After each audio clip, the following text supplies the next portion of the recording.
ካልከበዳችሁ እናንተ ሁላችንም እንቆምና ይሄን ክፍል አንብበን ትንቢተ አሞጽ ምዕራፍ 9 ከቁጥር 11 ጀምሮ ያለውን አንብበን ጸልየን ካቆምንበት ትምህርት እንቀጥላለን። ትንቢተ አሞጽ ምዕራፍ 9 ከቁጥር 11 ጀምሮ። በጌታ በኢየሱስ ክርስቶስ ስም አነባለሁ። በዚያ ቀን የወደቀችውን የዳዊትን ድንኳን አነሳለሁ፣ የተናደውንም ቅጥሯን እጠግናለሁ፣ የፈረሰውንም አድሳለሁ፣ እንደ ቀደመውም ዘመን እሰራታለሁ። ይኸውም የኤዶምያስን ቅሬታ ስሜም የተጠራባቸውን አሕዛብን ሁሉ ይወርሱ ዘንድ ነው ይላል ይህን የሚያደርግ እግዚአብሔር። እነሆ አራሹ አጫጁን ወይን ጠማቂውም ዘሪውን የሚያገኝበት ወራት ይመጣል ይላል እግዚአብሔር። ተራሮችም በተሃውን የወይን ጠጅ ያንጠበጥባሉ፣ ኮረብቶችም ሁሉ ይቀልጣሉ። የሕዝቤን የእስራኤልን ምርኮ እመልሳለሁ። የፈረሱትንም ከተሞች ሰርተው ይቀመጡባቸዋል። ወይንንም ይተክላሉ፣ የወይን ጠጁንም ይጠጣሉ፣ አታክልትንም ያበጃሉ፣ ፍሬውንም ይበላሉ። በምድራቸውም ተክላቸዋለሁ። ከእንግዲህም ወዲህ ከሰጠኋቸው ከምድራቸው አይነቀሉም ይላል አምላክህ እግዚአብሔር። እንጸልያለን።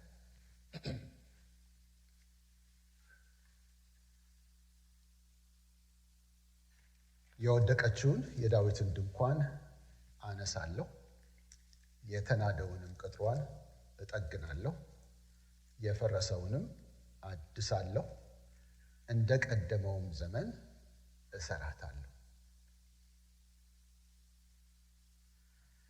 ቅዱስ አባታችን እግዚአብሔር የተወደድህ መልካም፣ ሩህሩህ፣ ታማኝ፣ መሐሪ፣ አፍቃሪ በጌታችን በኢየሱስ ክርስቶስ ስም እናመሰግንሃለን። አንተን ጌታችን ኢየሱስ ክርስቶስ ገለጠልን እናውቅ ዘንድ የልቦና ዓይኖቻችንን አበራልን።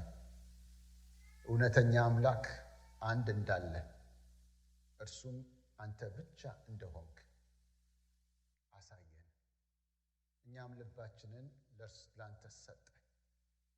የነገረንን ቃል ይዘን ወደ አንተ መጣን። አንተም ወንዶችና ሴቶች ልጆች አድርገህ ተቀበልከን።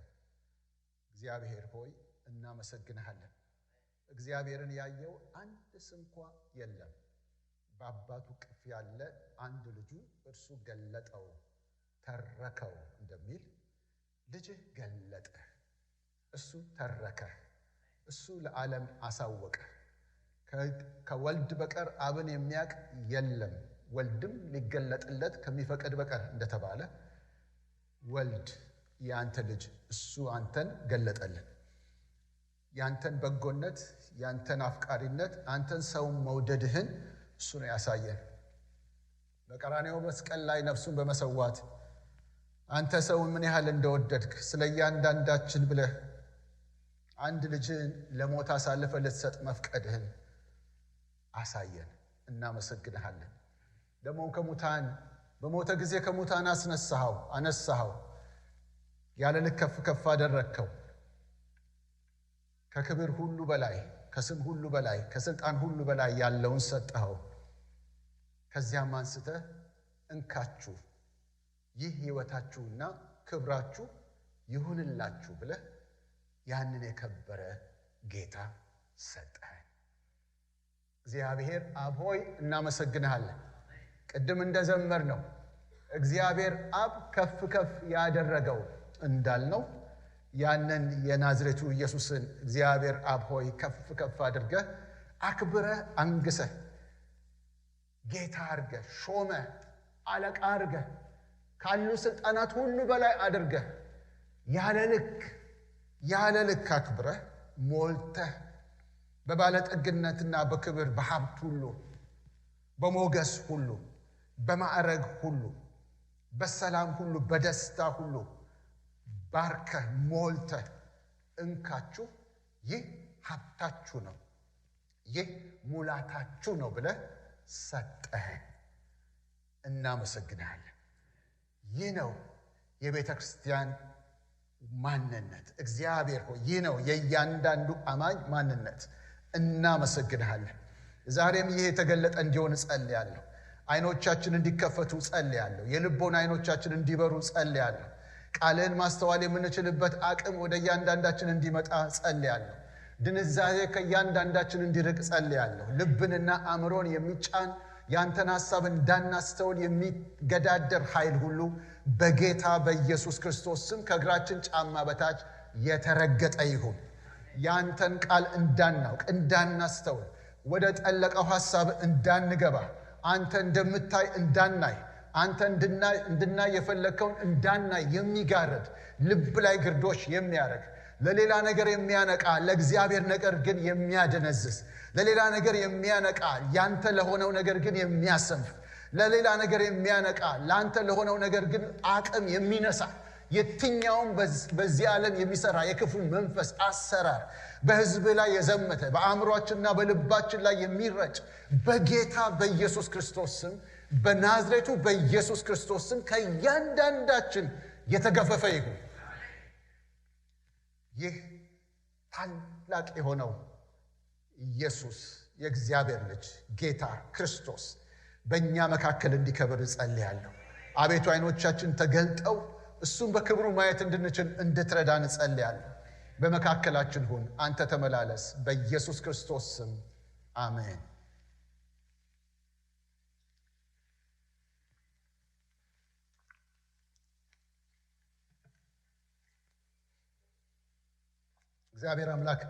እግዚአብሔር አምላክ የተመሰገነ ይሁን። የዛሬ 2 ሳምንት በነበረን ክፍለ ጊዜ ያኔ የተመለከትነው የጌታን ኢየሱስን ስም እያየን ነው። የዳዊት ዘር የሆነውን እሱን እየተመለከትን ነው። እግዚአብሔር አስነሳለሁ፣ አመጣለሁ፣ ቀባለሁ እያለ ሲናገርለት የነበረው እርሱ ማን እንደሆነ ተመለከትን እና ኢየሱስ እርሱ ክርስቶስ ነው የሚለውን ሐሳብ ማየት ጀምረን አልጨረስነውም፣ ገና እንቀጥላለን ብያችሁ ነው ባለፈው ጊዜ ያቆም ነው የነበረው። ስለዚህ በዛ መስመር ነው ዛሬም የምንቀጥለው ማለት ነው። ወደኋላ መለስ ብዬ ብዙ መከለስ አይኖርብኝም፣ ምክንያቱም ጊዜ መጠቀም ስላለብኝ ብዙ ደግሞ እንድናየው የምፈልገው ነገር ገና ስላለ ማለት ነው። በሉቃስ ወንጌል ምዕራፍ 1 ላይ ስለ ማርያም ጌታ ተናግሮት የጌታ መልአክ ተናግሮት የነበረውን ቃል እሱን በማንበብ ወደ ዛሬው ሐሳብ ውስጥ እንገባለን። እንግዲህ ማረገው ምንድነው? ባለፈው ያየነውን ሐሳብ እሱን ነው የምንቀጥለው። በዛው ላይ እየጨመርን ነው የምንሄደው። በዚህ በሉቃስ ወንጌል ምዕራፍ 1 ላይ ከቁጥር 26 ጀምሮ የሚናገረው ቃል እንዲህ ነው የሚለው። በ6ኛው ወር መልአኩ ገብርኤል ናዝሬት ወደምትባል ወደ ገሊላ ከተማ ከዳዊት ወገን ለሆነው ዮሴፍ ለሚባል ሰው ወደ ታጨች ወደ አንዲት ድንግል ከእግዚአብሔር ዘንድ ተላከ። የድንግሊቱም ስም ማርያም ነበረ። መልአኩም ወደ እርሷ ገብቶ ደስ ይበልሽ፣ ጸጋ የሞላብሽ ሆይ ጌታ ከአንቺ ጋር ነው፣ አንቺ ከሴቶች መካከል የተባረክሽ ነሽ አላት። እርሷም ባየችው ጊዜ ከንግግሩ በጣም ደነገጠችና ይህ እንዴት ያለ ሰላምታ ነው ብላ አሰበች። መልአኩም እንዲህ አላት፣ ማርያም ሆይ በእግዚአብሔር ፊት ጸጋ አግኝተሻልና አትፍሪ። እነሆም ትጸንሻለሽ፣ ወንድ ልጅም ትወልጃለሽ፣ ስሙንም ኢየሱስ ትይዋለሽ። እርሱ ታላቅ ይሆናል፣ የልዑልም ልጅ ይባላል። ትጸንሻለሽ፣ ትወልጃለሽ፣ ስሙን ኢየሱስ ትይዋለሽ። እሱ የሚወለደው ደግሞ ማ ይባላል? የልዑል ልጅም ይባላል። ጌታ አምላክም የአባቱን የዳዊትን ዙፋን ምን ያደርገዋል? ይሰጠዋል። በያዕቆብም ቤት ላይ ለዘላለም ይነግሣል፣ ለመንግስቱ መጨረሻ የለውም። ይሄ ነው እንግዲህ የተባለችው። ከዛ በኋላ ያለውን ታሪክ እናስታውሳለን። እና ካንቺ የሚወለደውን ኢየሱስ ትይዋለሽ። ኢየሱስ የሚለው ስም ትርጉሙ ምንድን ነው አለን? ሰዎችን ከኃጢአት የሚያድን ማለት ነው። እነዚህ ከኃጢአት ሊድኑ የሚገባቸው የሰዎች ልጆች እነሱን ለማዳን እንዲችል ደግሞ እሱ በስጋ መገኘት ስለነበረበት በሰማይ የነበረ ለዘላለም የነበረ ከእግዚአብሔር ዘንድ ከማደሪያ ከሰማይ ወርዶ በድንግል ማርያም አማካኝነት በመወለድ ሰው ሆኖ የተወለደ እንደነበር ይህንን አይተናል። ያ ሲወለድ ማ ብለሽ ትጠሪዋለሽ? ኢየሱስ ትይዋለሽ። ሰው መሆን የሚያስፈልገው ሰዎችን ምን ለማድረግ ነው? ለማዳን ነው። ለማዳን ደግሞ ምን መሆን አለበት? መሞት አለበት። ለመሞት ደግሞ ሰው መሆን አለበት።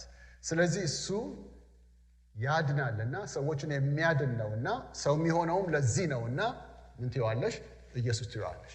እና ይሄ ኢየሱስ የምትዩ እሱ እንግዲህ ከዳዊት ወገን መሆኑን ከላይ ዘርዝሮልናል። እንዴት ወደ እሷ መልአኩ ገብርኤል ሲመጣ ከዳዊት ወገን ወደ ሆነው ነው። ይሄ እሱ ማን ይባላል? የልዑል እግዚአብሔር ልጅ ይባላል። ደግሞ የአባቱን የዳዊትን ዙፋን ይሰጠዋል። የልዑል እግዚአብሔር ልጅ ሲባል እግዚአብሔር አባቱ ነው የሚል ንግግር አለበት እዛ ውስጥ። የአባቱን የዳዊትን ዙፋን ይሰጠዋል ሲባል ደግሞ ዳዊት የሚባል ምን አለው? አባት አለው።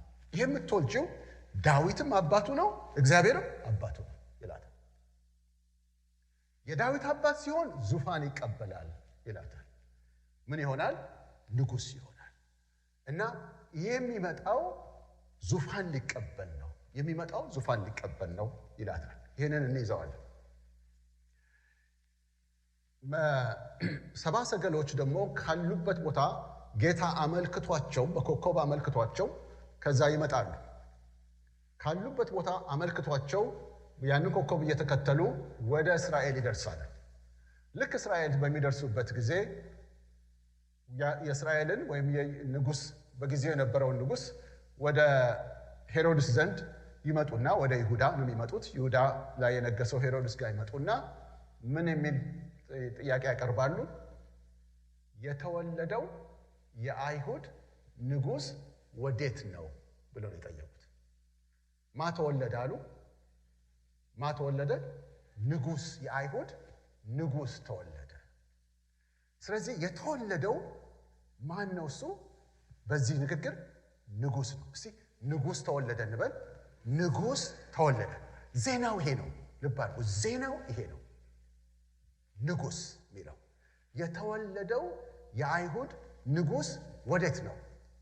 ሄሮድስም ያንን በሰማ ጊዜ ድንጋጤ ውስጥ የገባው የተወለደው ማን ነው ስለተባለ ነው፣ ንጉሥ ነው ስለተባለ ነው። መልእክቱ እዛ ላይ እንዳለ እንድታዩ ነው። የወንጌሉ መልእክት ገና ሲጀምር ሊያሳየ የሚፈልገው ነገር ይሄ ነው። ይሄ የተወለደው ማን ነው? ንጉሥ ነው የሚለው ሐሳብ። ከዛ ታሪኩን እናውቃለን።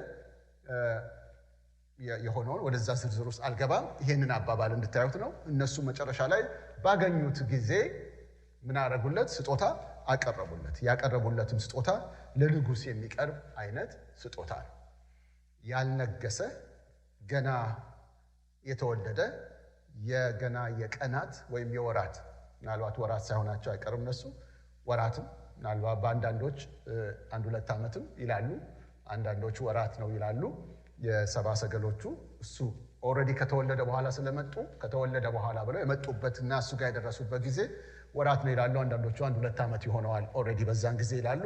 ብቻ ወንበር አልተሰጠውም፣ ዙፋን ላይ የተቀመጠ አይደለም እና በጣም ምስኪን በሚባሉ ቤተሰብ ውስጥ ያለ ሕፃን ልጅ ነው። ግን እነሱ ለንጉሥ የሚሰጠውን ሰጡ። ለንጉሥ የሚሰጠውን ሲሰጡ ይሄንን ሕፃን ያያሉ። እነሱ ይሄንን ሕፃን እያዩ ምን ያያሉ? ንጉሥ ያያሉ። አሁን ዙፋን ላይ ያልተቀመጠ የሚቀመጥ ንጉሥ ያያሉ ማለት ነው።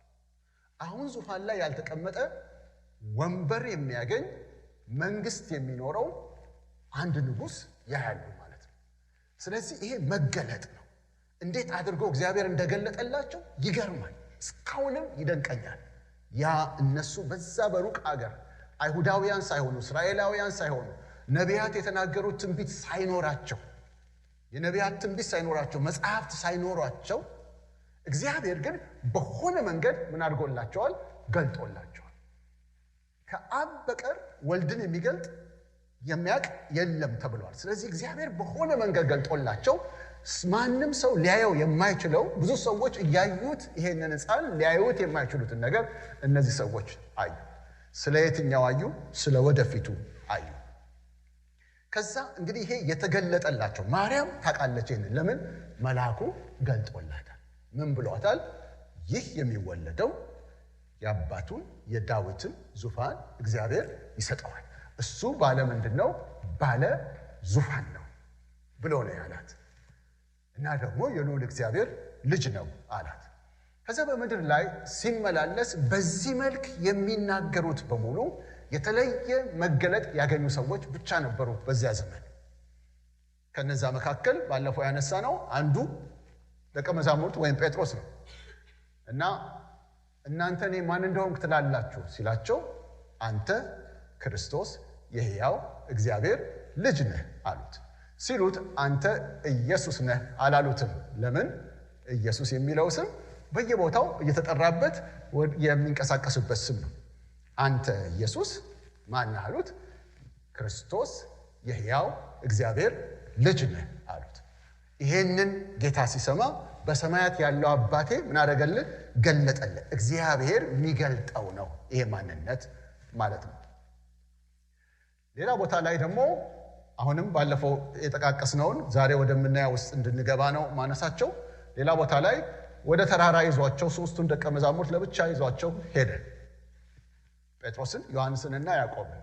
ተራራ ላይ ከወጣ በኋላ እነሱ እያዩት ድንገት ምን አለ? ተለወጠ። ልብሱ ራሱ ነጣ፣ በጣም ነጭ ሆነ፣ በጣም ነጭ። ፊቱ ደግሞ እንደምን በራ ይላል? እንደ ፀሐይ በራ። እና ፀሐይ ትኩር ብሎ ማየት የሚችል የለም። እና ልክ እንደዛ ማለት ነው። እንደ ፀሐይ ኃይል በራ። በዚህ እይታ እንደዚህ ከሱ ጋር በተመላለሱበት ዘመን ሁሉ እንዲህ አይተውት አያውቁም። ይህንን ታሪክ ጴጥሮስ በዛን ቀን ተራራ ላይ ከነበሩት ሶስቱ ደቀ መዛሙርት አንዱ ስለሆነ ጴጥሮስ ከዘመናት በኋላ ደብዳቤ በሚጽፍበት ጊዜ ሁለተኛ ጴጥሮስን ሲጽፍ ይህንን ታሪክ ጻፈ። በተራራ ላይ ያጋጠማቸው እና ያንን ተራራ ምን ብሎ ጠራው? ቅዱስ ተራራ አለው። ለምን? እግዚአብሔር ስለተገለጠበት። እና በዛ ምን አየን አለ? ከገናናው ክብር አለ። ገናና ክብር ብሎ አለ። በዛ ክብር ውስጥ ከዛ እያዩ ተደንቀው ሳሉ ከሰማይ ደመና ይመጣና ይጋርዳቸዋል። ማለት እሱን ማየት የማይችሉበት ሁኔታ አለ ይሆናል። እንግዲህ ያኔ እሱን ብቻ አይደለም የሚያዩት። እንደምታስታውሱት ኤልያስን አይተውታል፣ ደግሞ ሙሴን አይተውታል። እንዴት እንደለዩዋቸውም ድንቅ ነው። እሱም ራሱ መገለጥ ይመስለኛል። ለምን? ፎቶ የለም፣ አልበም የለ፣ የሆነ ፎቶና የሙሴ መልክ የኤልያስ መልክ እንዲህ አይነት ነበረ ብለው ስለውላቸው ያስቀመጡላቸው ሰዎች ይኖሩ አላውቅም። ብቻ ግን ለዩዋቸው። ኤልያስ እና ሙሴ አብረው ቆመዋል። እንዲህ በዛ ተደንቀው እያሉ ደመና መጣ ይላል። ልክ ደመና መጥቶ በጋረደበት ጊዜ በዛ ውስጥ በደመና ውስጥ ድምፅ ይመጣል። በገናናው ክብሩ እንዲህ ሲል ድምፁን ሰማን ብሎ እዛ የሚተርከው ድምፅ ይመጣል። ድምፁ ምንድን ነው የሚለው? የምወደው ልጄ ይህ ነው፣ እርሱን ስሙት የሚል የምወደው ልጄ። አሁን የናዝሬቱ ኢየሱስን ከየከተማቸው የሚሰሩትን ስራ ጥለው ተከትለውታል። ሲከተሉት በአንድ ምክንያት ነው የተከተሉት። ይህንን በዮሐንስ ወንጌል ላይ እናነባለን። ወንድማማቾቹ በዛ ውስጥ ዮሐንስ ወንጌል ላይ ያለውን የሚናገረውን ምዕራፍ 2 ላይ ያለውን እኔ ያነብላችኋለሁ፣ አታውጡት። እንዲህ ይላል። ምዕራፍ 1 ቁጥር 44 ላይ በነገውም ኢየሱስ ወደ ገሊላ ሊወጣ ወደደ። ፊልጶስንም አገኘና ተከተለኝ አለው። ፊልጶስም ከእንድርያስና ከጴጥሮስ ከተማ ከቤተሳይዳ ነበር። ፊልጶስም ናትናኤልን አግኝቶ ሙሴ በሕግ ነቢያትም ስለ እርሱ የጻፉትን የዮሴፍን ልጅ የናዝሬቱ ኢየሱስን አግኝተነዋል አለው ይላል። ይሄ መግለጫ ድንቅ ነው። ማንን አገኘን አሉ? ሙሴ በሕግ ነቢያትም ደግሞ በመጽሐፋቸው ነቢያትም ስለ እርሱ የጻፉለትን የዮሴፍን ልጅ የናዝሬቱን ኢየሱስን አግኝተነዋል አሉት። ናትናኤልም ከናዝሬት መልካም ነገር ሊወጣ ይችላልን እያለ ያለውን ታስታውሳላችሁ። ስለዚህ ማንን አግኝተናል ነው? የተነገረለትን አግኝተናል፣ የተባለለትን አግኝተናል። ከፍ ብለን ደግሞ ቁጥር 41ን አነባላችኋለሁ። እዛው ላይ እንዲያውም ከሱ ጀምሮ ባነበው ጥሩ ነበር። 41 ላይ ምን ይላል? ከዮሐንስ ዘንድ ሰምተው ከተከተሉት ከሁለቱ ይላል። ዮሐንስ ማለት መጥምቁ ዮሐንስ ደቀ መዛሙርት ወይም ከሱ ሲሰሙ የነበሩ ከዮሐንስ ዘንድ ሰምተው ከተከተሉት ከሁለቱ አንዱ የስምዖን ጴጥሮስ ወንድም እንድርያስ ነበረ። መጥምቁ ዮሐንስን ይሰሙ ከነበሩት መካከል ማለት ነው። እንድርያስ ነበረ። እርሱ አስቀድሞ የራሱን ወንድም ስምዖንን አገኘውና ጴጥሮስም ማለት ነው መሲህን አግኝተናል አለው። ትርጓሜው ምን ማለት ነው ይላል? ክርስቶስ ማለት ነው ይላል። እነዚህ ደቀ መዛሙርት ሲከተሉት የተከተሉት ማን ነው ብለው ነው? እሱ ክርስቶስ ነው፣ ነቢያት የተናገሩለት ነው ብለው ነው የተከተሉት። አሁን በሚያዩት አይደለም የተከተሉት። የሚያዩት ባመለከታቸው ባሳወቃቸው ነገር ነው የተከተሉት። ይሄ የሚያመለከታቸው ያሳወቃቸው ነገር ምንድነው? እርሱ ክርስቶስ ነው፣ ነቢያት የተናገሩለት ነው እያሉ ነው የተከተሉት። ሌላው የምናገኘው ዮሐንስ ራሱ ነው። ዮሐንስን ታስታውሱታላችሁ። መጥምቁ ዮሐንስ እያጠመቀ ባለበት ጊዜ አንድ ቀን ኢየሱስ ወደሱ ሊጠመቅ መጣ። ምንም በስጋ ዝምድና ቢኖራቸውም አብረው ግን የኖሩ አይመስልም። ለምን? መጥምቁ ዮሐንስ ዘመኑን ያሳለፈው ለእስራኤል ከመገለጡ በፊት ቤት ነበር ይላል፣ በምድረ በዳ ነበር። ኢየሱስ ደግሞ ያሳለፈው ቤት ነው። እሱ በከተማ ውስጥ በቤት ነው ያሳለፈው፣ ለወላጆቹ እየታዘዘ በቤት ነው ያሳለፈው። መጥምቁ ዮሐንስ ግን የት ነው ያሳለፈው? ምድረ በዳ ነው። ከዛ በኋላ መጥምቁ ዮሐንስ ለእስራኤል ተገለጠ። ለእስራኤል ሲገለጥ ኢየሱስ ልክ እንደ ማንኛውም እስራኤላዊ ሊጠመቅ መጣ።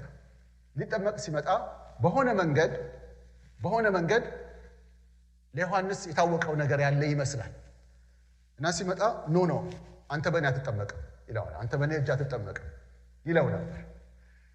ኢየሱስ ደግሞ ምን ይለው ነበር? አይ እኛ ጽድቅን ሁሉ መፈጸም አለብን፣ እንደ ማንኛውም እስራኤላዊ ጽድቅን መፈጸም አለብንና ይለው ነበር እና ይከለክለው ነበር ነው የሚለን። አንድ ጊዜ ብቻ ሳይሆን ብዙ ጊዜ ይመስላል እና ጽድቅን ሁሉ መፈጸም ይገባናል ብሎ ሲለው ፈቀደለት ይላል። ከዛ ዮሐንስ አጠመቀው። በውሃ ልክ ሲያጠምቀው በዛ ጥምቀቱ ውስጥ ኢየሱስ ይጸልይ ነበር። ልክ ከጥምቀቱ ከውሃ ውስጥ ሲወጣ ሰማይ ምን አለ ይላል? ተከፈተ።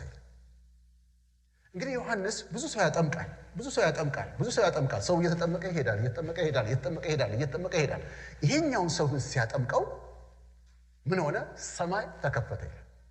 ሰማይ ተከፈተና ከዛ ከሰማይ ውስጥ ድምፅ መጣ። ድምፁ ምን የሚል ነው? እሱ በእርሱ ደስ የሚለኝ የምወደው ልጄ ይህ ነው።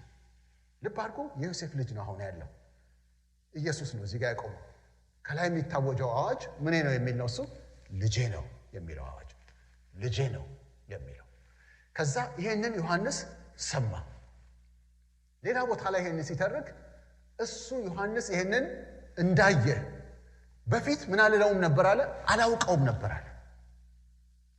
ነበር። በምድረ በዳ ያለው ሂድ የንስሐ ጥምቀት አጥምቅ ብሎ የላከኝ እርሱ አለ። ላኪው ማን ነው? እሱ እግዚአብሔር አብ የላከኝ እርሱ ምን አለኝ አለ? መንፈስ ቅዱስ ሲወርድበት የምታየው ሰው እርሱ በእሳትና በኃይል የሚያጠምቀው እርሱ ነው አለኝ አለ። እና ለመጥምቁ ዮሐንስ ነው የሚነግረው። እሱ ነው በመንፈስ ቅዱስ በእሳትና በኃይል የሚያጠምቀው እሱ ነው።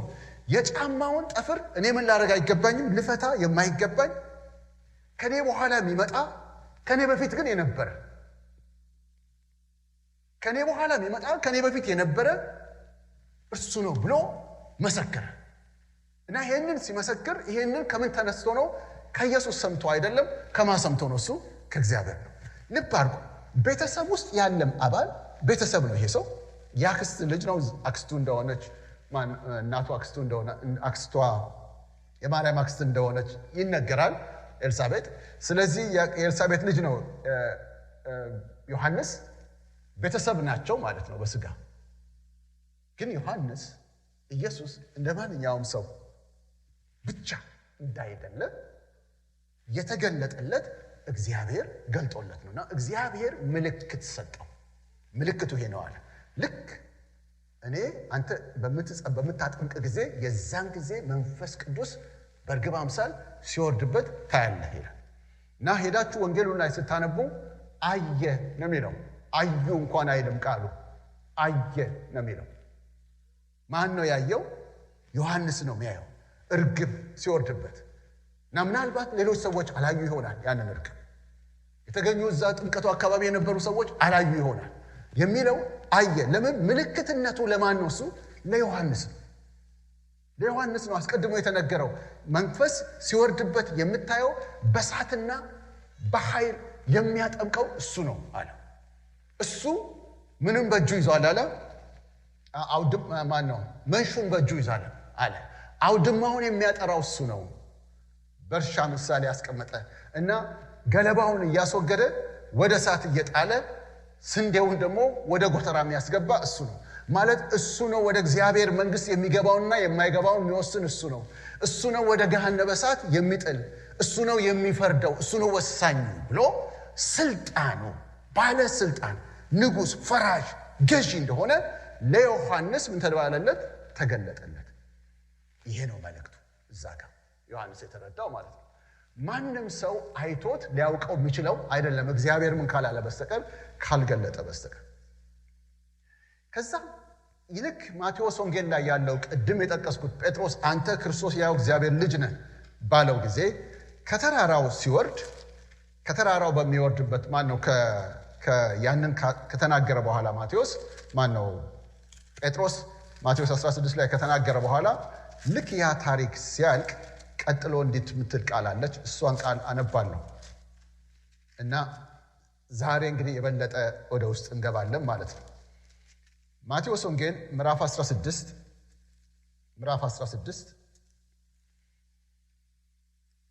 እንግዲህ ከቁጥር 15 ጀምሮ ያለውን ነው ቅድም ስንለው የቆየ ነው። ምን ይላል? ቁጥር 15 ላይ እርሱም እናንተስ እኔን ማን እንደሆንኩ ትላላችሁ አላቸው። ስምዖን ጴጥሮስም መልሶ አንተ ክርስቶስ የሕያው እግዚአብሔር ልጅ ነህ አለ። ኢየሱስም መልሶ እንዲህ አለው፣ የዮና ልጅ ስምዖን ሆይ በሰማያት ያለው አባቴ እንጂ ሥጋና ደም ይህን አልገለጠልህምና ብፁዕ ነህ።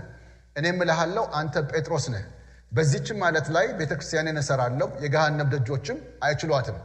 የመንግሥተ ሰማያትንም መክፈቻዎች ይሄ አሁን ቺቁጥ በዚህች ቤተክርስቲያንን እሰራለሁ የሚለው የሚቀጥለው ክፍለ ጊዜያችን ላይ የምናየው ነው። እሱ የመንግሥተ ሰማያትንም መክፈቻዎች እሰጥሃለሁ፣ በምድር ላይ የምታስረው ሁሉ በሰማይ የታሰረ ይሆናል፣ በምድርም የምትፈታ ሁሉ በሰማያት የተፈታ ይሆናል። ቁጥር 20 ፈልጌ ነው ወደዚህ ያመጣኋችሁ። ምን ይላል? ያን ጊዜም እርሱ ክርስቶስ እንደሆነ ለማንም እንዳይነግሩ ደቀ መዛሙርቱ ምን አደረጋቸው? አዘዛቸው። ካሁን በፊት ሌሎች ቦታዎች ካሁን በፊት ብቻ ሳይሆን በዚሁ ታሪክ ውስጥ ሌሎች ቦታዎች ላይ ስታነቡ ኢየሱስ ወደ አንድ መንደር ሲገባ ወይም ወደ ምኵራብ ውስጥ ሲገባ በሰዎች ውስጥ ያሉ ርኩሳን መናፍስት ይጮሁ ነበር እሱ ሲገባ እና ሲጮሁ እሱን ለይተውት ስለነበረ ነው። ምን እያሉ ይጮሁ ነበር?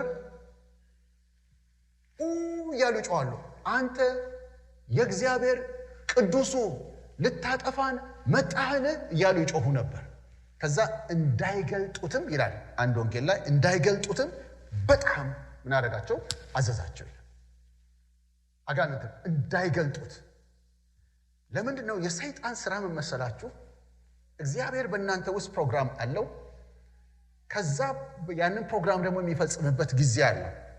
ሰይጣን የሚያደርገው ምንድነው? ከዛ ጊዜ በፊት እናንተን በመግለጥ ያንን ፕሮግራም ያበላሻል። ወይም ከዛ ከእግዚአብሔር ጊዜ በማዘግየት ወይ ሰይጣን ወይ ያዘገያል አለ አንድ ሰው አስተማሪ ሲናገር፣ ወይ ይገፈትራል አለ። ማለት ጊዜው ወይ ያዘገያል መንገድ እየዘጋ እንዳትገለጡ፣ ወይም ደግሞ ምን ያደርጋል?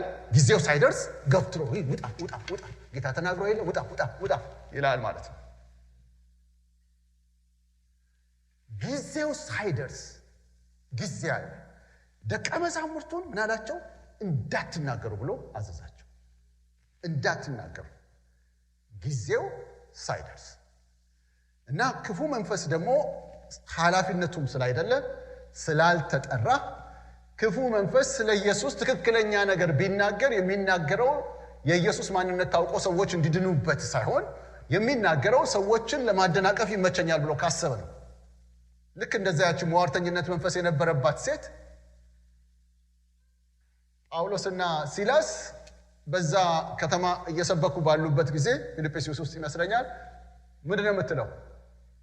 የመዳንን መንገድ የሚያሳዩአችሁ የልዑል እግዚአብሔር ባሪያዎች እነዚህ ናቸው እያለች ምን ታደርጋለች? ትጮኻለች።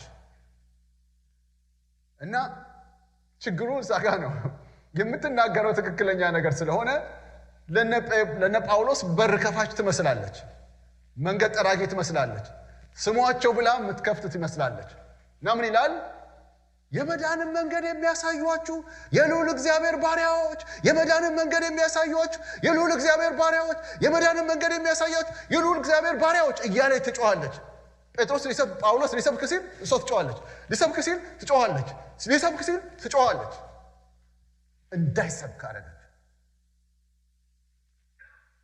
አያሌ ቀን ይህን አደረገች። ጳውሎስ ምን አለ ይላል? ተቸገረ ይላል። ተቸገረ ይላል። ስለዚህ የእግዚአብሔርን መንገድ የሚያገለግሉ ሰዎችን ለማስተዋወቅ አይደለም የምታደርገው። በምትናገረው ነገር ሰይጣን ማታለል አይደለ ስራው። ለጎን አብሮ የቆመ መስሎ ዋናው ነገር እንዳይገለጥ መጋረድ ነበር የያዘው። ከዛ ጳውሎስ ለካ ሴትየዋ እንዳይደለች ይህን የሚያደርገው በውስጧ ያለ መንፈስ እንደሆነ ስለገባው በናዝሬቱ በኢየሱስ ክርስቶስም ከሷ እንድትወጣ አዛሃለሁ ሲለው መንፈሱ ከውስጧ ወጣ። የሟርተኝነት መንፈስ ያ ሲወጣ አሁን እሱ ነፃነት አገኘ ማለት ነው። ስለዚህ ክፉ ዲያብሎስ ስለ ኢየሱስን ለማስተዋወቅ ብሎ አይናገርም። ምን ለማድረግ ነው? ለማኮላሸት፣ የእግዚአብሔርን ዓላማ ለማበላሸት። ስለዚህ ያለ ጊዜው ለመግለጥ ስለፈለጉ እንዳይገልጡት በጣም ምን አደረጋቸው? አዘዛቸው አጋንንትን። እነ ጴጥሮስን ደግሞ ኢየሱስ እርሱ ምን አለ? ያን ጊዜም እርሱ ክርስቶስ እንደሆነ ለማንም እንዳይነግሩ ደቀ መዛሙርቱን አዘዛቸው ይላል። ይሄ ምዕራፍ 16 ቁጥር 20 ላይ ያለ ነው። ምዕራፍ 17 ደግሞ ተራራ ላይ ክብሩን የገለጠበት ነው፣ ቅድም ያነሳሁት። እሱ ደግሞ ሲጨርስ ቁጥር 9 ላይ ምን ይላል? ምዕራፍ 17 ቁጥር 9 ከተራራውን በወረዱ ጊዜ ኢየሱስ የሰው ልጅ ከሙታን እስኪነሳ ድረስ ያያችሁትን ለማንም አትንገሩ ብሎ አዘዛቸው ይላል።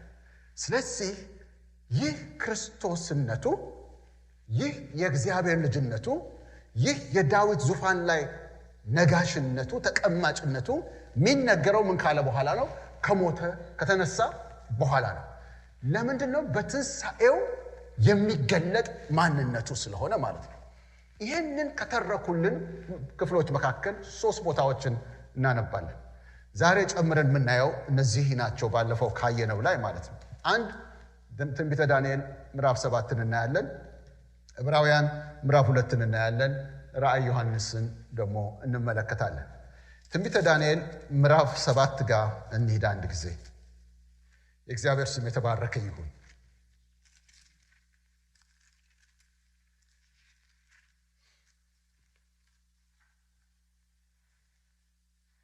ስለዚህ ክርስቶስ ሲወለድም ክርስቶስ ነው የተወለደው። ሲያስተምርም ያስተማረው ክርስቶስ ነው። ሲፈውስም የፈወሰው ክርስቶስ ነው። ሲሞትም የሞተው ክርስቶስ ነው። ግን ክርስቶስ መሆኑ ምን አይልም ነበር? አይገለጥም ነበር። የብሉይ ኪዳን ነቢያት ሲተነብዩ ኢየሱስ ይወለዳል ብለው አልተነበዩም። ማን ያሉት? ክርስቶስ ይወለዳል ብለው ነው ያሉት። የተወለደው እሱ ነው፣ ያደገውም እሱ ነው፣ ያስተማረውም እሱ ነው፣ ክርስቶስ ነው። የሞተውም ክርስቶስ ነው። ግን ክርስቶስ መሆኑ የሚገለጠው ምን ሲል ነው? ከሙታን ሲነሳ ነው። ሲገለጥ በምድር ላይ ሲገለጥ የሰው ልጅ ሆኖ ነው የተገለጠው። በኋላ ግን የሚገለጠው ከሰው ልጅ ያለፈ ማንነት ስለሆነ ነው። ከሰው ልጅ ያለፈ ማንነት ስለሆነ በሰው ልጅ ተርታ ልክ የዳዊት ልጅ ሰሎሞን በተገለጠው መንገድ አይደለም ይሄ የሚገለጠው። የዳዊት ልጆችን ያን ያየናቸው በተገለጡት መንገድ አይደለም። እነሱ ልክ ሲነግሱ ነው የታወጀው። የዚህኛው ንግስና እንደነሱ አይነት አይደለም። በዚህ በዳንኤል 7 ላይ ያለውን ከቁጥር 9 ጀምሮ እስከ 14 ያለውን ስናነብ የምናየው ታሪክ አለ። ቶሎ ቶሎ ብያነባለሁ። ዙፋኖችም እስኪዘረጉ ድረስ አየሁ። በዘመናት የሸመገለውም ተቀመጠ። ልብሱም እንደ በረዶ ነጭ፣ የራሱም ጠጉር እንደ ጥሩ ጥጥ ነበረ። ዙፋኑም የእሳት ነበልባል ነበረ፣ መንኮራኩሮቹም የሚነድ እሳት ነበሩ ይላል። ይሄ እንግዲህ ሰማይ ውስጥ ያለ ነገር ነው የሚነግረን እና በዘመናት የሸመገለ እያለ የሚናገረው እግዚአብሔር አብን እንደሆነ ማሰብ እንችላለን። እና ዙፋኑን ያያል። ዙፋኑ ደግሞ በምን ውስጥ ነው? የእሳት ነበልባል ነው። የሚያየው ዙፋን፣ የተቀመጠበት ዙፋን የእሳት ነበልባል ነው። በጣም የሚያስፈራ ነው። እና ልብሱ በሙሉ እንደ በረዶ ነጭ፣ የራሱም ጠጉር ጥጥ እንደ ጥሩ ጥጥ ነበረ ይላል። የሚያየው የእሳት ፈሳሽ ከፊቱ ይፈልቅና ይወጣ ነበር። 1000 ጊዜ 1000 ያገለግሉት ነበር። እልፍ አላትም በፊቱ ቆመው ነበር። ከዛ ምን ሆነ ይላል? ፍርድ ሆነ፣ መጽሐፍትም ተገለጡ ይላል። ፍርድ ተሰጠ ማለት ነው። የዚያን ጊዜ ቀንዱ ይናገርበት ከነበረው ከታላቁ ቃል ድምፅ የተነሳ አየሁ። አውሬቱ እስክትገደል አካሏም እስኪጠፋ ድረስ በእሳትም ለመቃጠል እስክትሰጥ ድረስ አየሁ። ከቀሩትም አራዊት ግዛታቸው ተወሰደ። የሕይወታቸው ዕድሜ ግን እስከ ዘመንና እስከ ጊዜ ድረስ ረዘመ ይላል። አሁን እዛ ውስጥ አንገባም። ዋናው የሚናገረው እነሱ ከላይ ጀምሮ ከ1 ጀምሮ ስታነቡ፣ ሌሎችም ምዕራፎችን ስታነቡ በምድር ላይ የሚነሱ ኃያል መንግስት ሆነው የሚነሱ የተለያዩ መንግስታት እንዳሉ ይናገራል። ባየው ራእይ ዳንኤል መጨረሻ ላይ ያየው መንግስት የተመሰለው በጨካኝ አውሬ ነበረ። በጨካኝ አውሬ ተመስሎ ነበረ እና ከዛ ከጨካኝ አውሬ ውስጥ ደግሞ ምላስ ያለው ቀንድ ያለው በጣም በትዕቢት በእግዚአብሔር ላይ በትዕቢት የሚናገር አካል ማነው አይቷል። ዮሐንስ ማነው ዳንኤል በራእይ ያ ያየው አውሬ እንዳለ ሲቀጣ፣ በእሳት ሲቃጠል፣ ሲፈረድበት ነው ያየው። ከዛ ቁጥር 13 ጋር ስንደርስ እንዲህ ይላል። እሱን የፈለኩት በሌሊት ራእይ አየሁ፣ እነሆ የሰው ልጅ የሚመስል ከሰማይ ደመናት ጋር መጣ ይላል። በደመናት መጣ ይላል። ይሄ መምጣት ወደ ሰማይ ነው። ይሄ መምጣት ወደ ምድር ነው። አንዱ ጎን ስታዩ ወደ ሰማይ ይመስላል፣ አንዱ ጎን ስታዩ ወደ ምድር ይመስላል። ወደ ሰማይ የሚመስለው ለምንድን ነው? እሱ ምን ይላል? በዘመናት ወደ ሸመገለውም ደረሰ፣ ወደፊቱም አቀረቡት ሲል በደመና ታጅቦ ወደ ሰማይ ደርሶ በዙፋን ላይ በተቀመጠው ፊት እንደደረሰ ይመስላል። ከላይ ካለው ጋር ስናነበው ደግሞ ከሰማይ ወደ ምድር ሲመጣ ያለውን ይመስላል። ብቻ ይህን የሰው ልጅ የሚመስል ያያል። ዳንኤል ነው የሚያየው ነገር የከበረ ነገር ነው። ከዛ ቁጥር 14 ልዩት ወገኖችና አሕዛብም በልዩ ልዩ ቋንቋ የሚናገሩ ሁሉ ይገዙለት ዘንድ ግዛትና ክብር መንግስትም ምን አደረገው?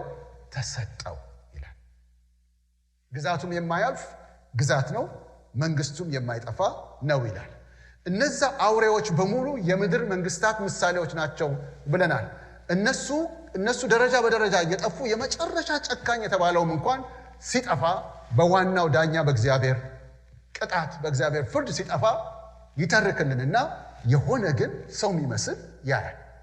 ይሄ ሰው የሚመስለው መጥተው በዙፋን ይመጣና በዚህ ዙፋን ላይ በተቀመጠው ፊት አቀረቡት ይላል። ለሱ ፊት ሲያቀርቡት እሱ ምን ሰጠው ይላል? ዘንግ እንደማለት ነው። መንግስትን ሰጠው። አሕዛብን ይላል እዛ ላይ አሕዛብን ወገኖችና አሕዛብን በልዩ ልዩ ቋንቋ የሚናገር ሁሉ ይገዙለት ዘንድ ግዛትና ክብር መንግስትም ተሰጠው። ግዛቱም የማያልፍ ግዛት ነው፣ መንግስቱም የማይጠፋ ነው ይለናል። አሁን ወደ ዕብራውያን ምዕራፍ 2 ደግሞ እንሄዳለን። ዕብራውያን ምዕራፍ 2 ጋር እንሄዳለን። ዕብራውያን ምዕራፍ 2 ከቁጥር 5 ጀምሮ እስከ 9 ድረስ ያለውን እናነባለን። ዕብራውያን ምዕራፍ 2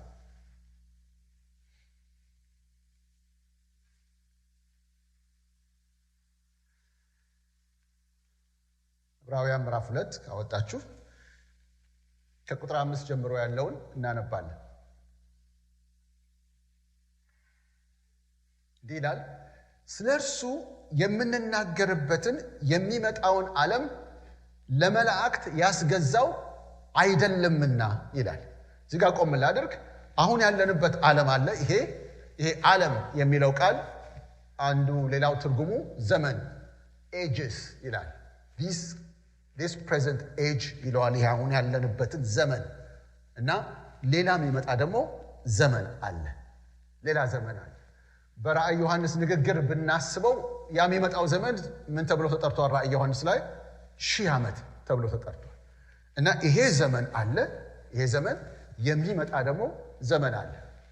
የሚመጣውን ዘመን አለ ለመላእክት ምን አላረከውም? አላስገዛኸው። የዚህን ዓለም ይሄንን ዓለም በአሁኑ ጊዜ የሚገዛው ማን ነው? እስቲ ሰማይና ምድርን አይደለም ያልኩት፣ ዓለምን ያልኩት። ዓለም ማለት ምን ማለት እንደሆነ ከገባን ይሄንን በትክክል መልሰዋለን። ይሄን ዓለም የሚገዛው ማን ነው? ዲያብሎስ። ዲያብሎስ የምን ዝርያ ነው? የመላእክት ዝርያ። ይሄንን የዚህ ዓለም ምን ይለዋል ጌታ ኢየሱስ ሲጠራው ዲያብሎስን? የዚህ ዓለም ገዥ ይለዋል። ዓለም የሚለው ቃል በመጽሐፍ ቅዱሳችን ውስጥ 3 የተለያዩ ትርጉሞችን ይዟል። ዓለም የሚለው ቃል ይሄ ግዑዙን ለመጥራት ነው። ግዑዙን እና እግዚአብሔር ወደ ዓለም ላካቸው፣ ወደ ዓለም መጥቻለሁ ሲል ጌታ ኢየሱስ ወደዚህ ግዑዝ ወደዚህ ምድር ማለት ነው። ማፕ ላይ የምናየው ማለት ነው። እሱን ለማለት ነው። ዓለም የሚለው ቃል ደግሞ ሰዎችን በምድር ላይ ያሉትን ሰዎችን ለማለት ነው። ምን ይላል? በእርሱ የሚያምን ሁሉ የዘላለም ሕይወት እንዲኖረው እንጂ እንዳይጠፋ እግዚአብሔር አንድያ ልጁን እስኪሰጥ ድረስ ዓለሙን እንዲሁ ምን ብሏል? ወዷል። ዓለሙን ወዷል ሲል ተራራ ሜዳውን ማለት አይደለም፣ ሰይጣንንም ማለት አይደለም። ማንን ነው? የሰዎች ልጆችን ማለት ነው። ሌላው እና ብዙ መረዳት ያለብን ዓለም የሚለው ቃል መንፈሳዊ ስርዓት ነው። በኃጢአት በዲያብሎስ ፈቃድ ስር የገባ በሰዎች ልብና አስተሳሰብ ላይ የሚሰለጥን የሰዎችን ልብና አስተሳሰብ የሚቆጣጠር በአይን የማይታይ እንደ ጉዞ ዓለም ወይም እንደ ሰው በአይን የማይታይ ግን በመንፈስ ያለ ዲያብሎስ የሚቆጣጠርበት ያ ስርዓት፣ ያንን ስርዓት የጨለማ ስርዓት ይለዋል መጽሐፍ ቅዱስ። ስለዚህ ይህንን አሁን ያለውን የሰዎችን ልጆች አሁን ያሉትን በዚህ ዓለም በዚህ ካርታ ላይ በዚህ ምድር ላይ ያሉትን የሰዎችን ልጆች የሚገዛቸው ይሄ መንፈሳዊ ስርዓት ነው። ዲያብሎስ በአየር ላይ ሆኖ ይላል ኤፌሶን ምዕራፍ 1 ላይ ሲናገር፣ ኤፌሶን ምዕራፍ 2 ላይ በአየር ላይ ሆኖ በዚህ ዓለም ያሉትን ለእግዚአብሔር የማይታዘዙትን ሰዎች ምን ያደርጋል? ይገዛል ይላል። እና ምን ያደርጋቸዋል? የልባቸውን ፈቃድ የስጋቸውን ፈቃድ እንዲያደርጉ በማድረግ የስጋቸውንና የልባቸውን ፈቃድ እየተከተሉ ሲሄዱ የማንን ፈቃድ ፈጽሞ ነው የሚገኙት?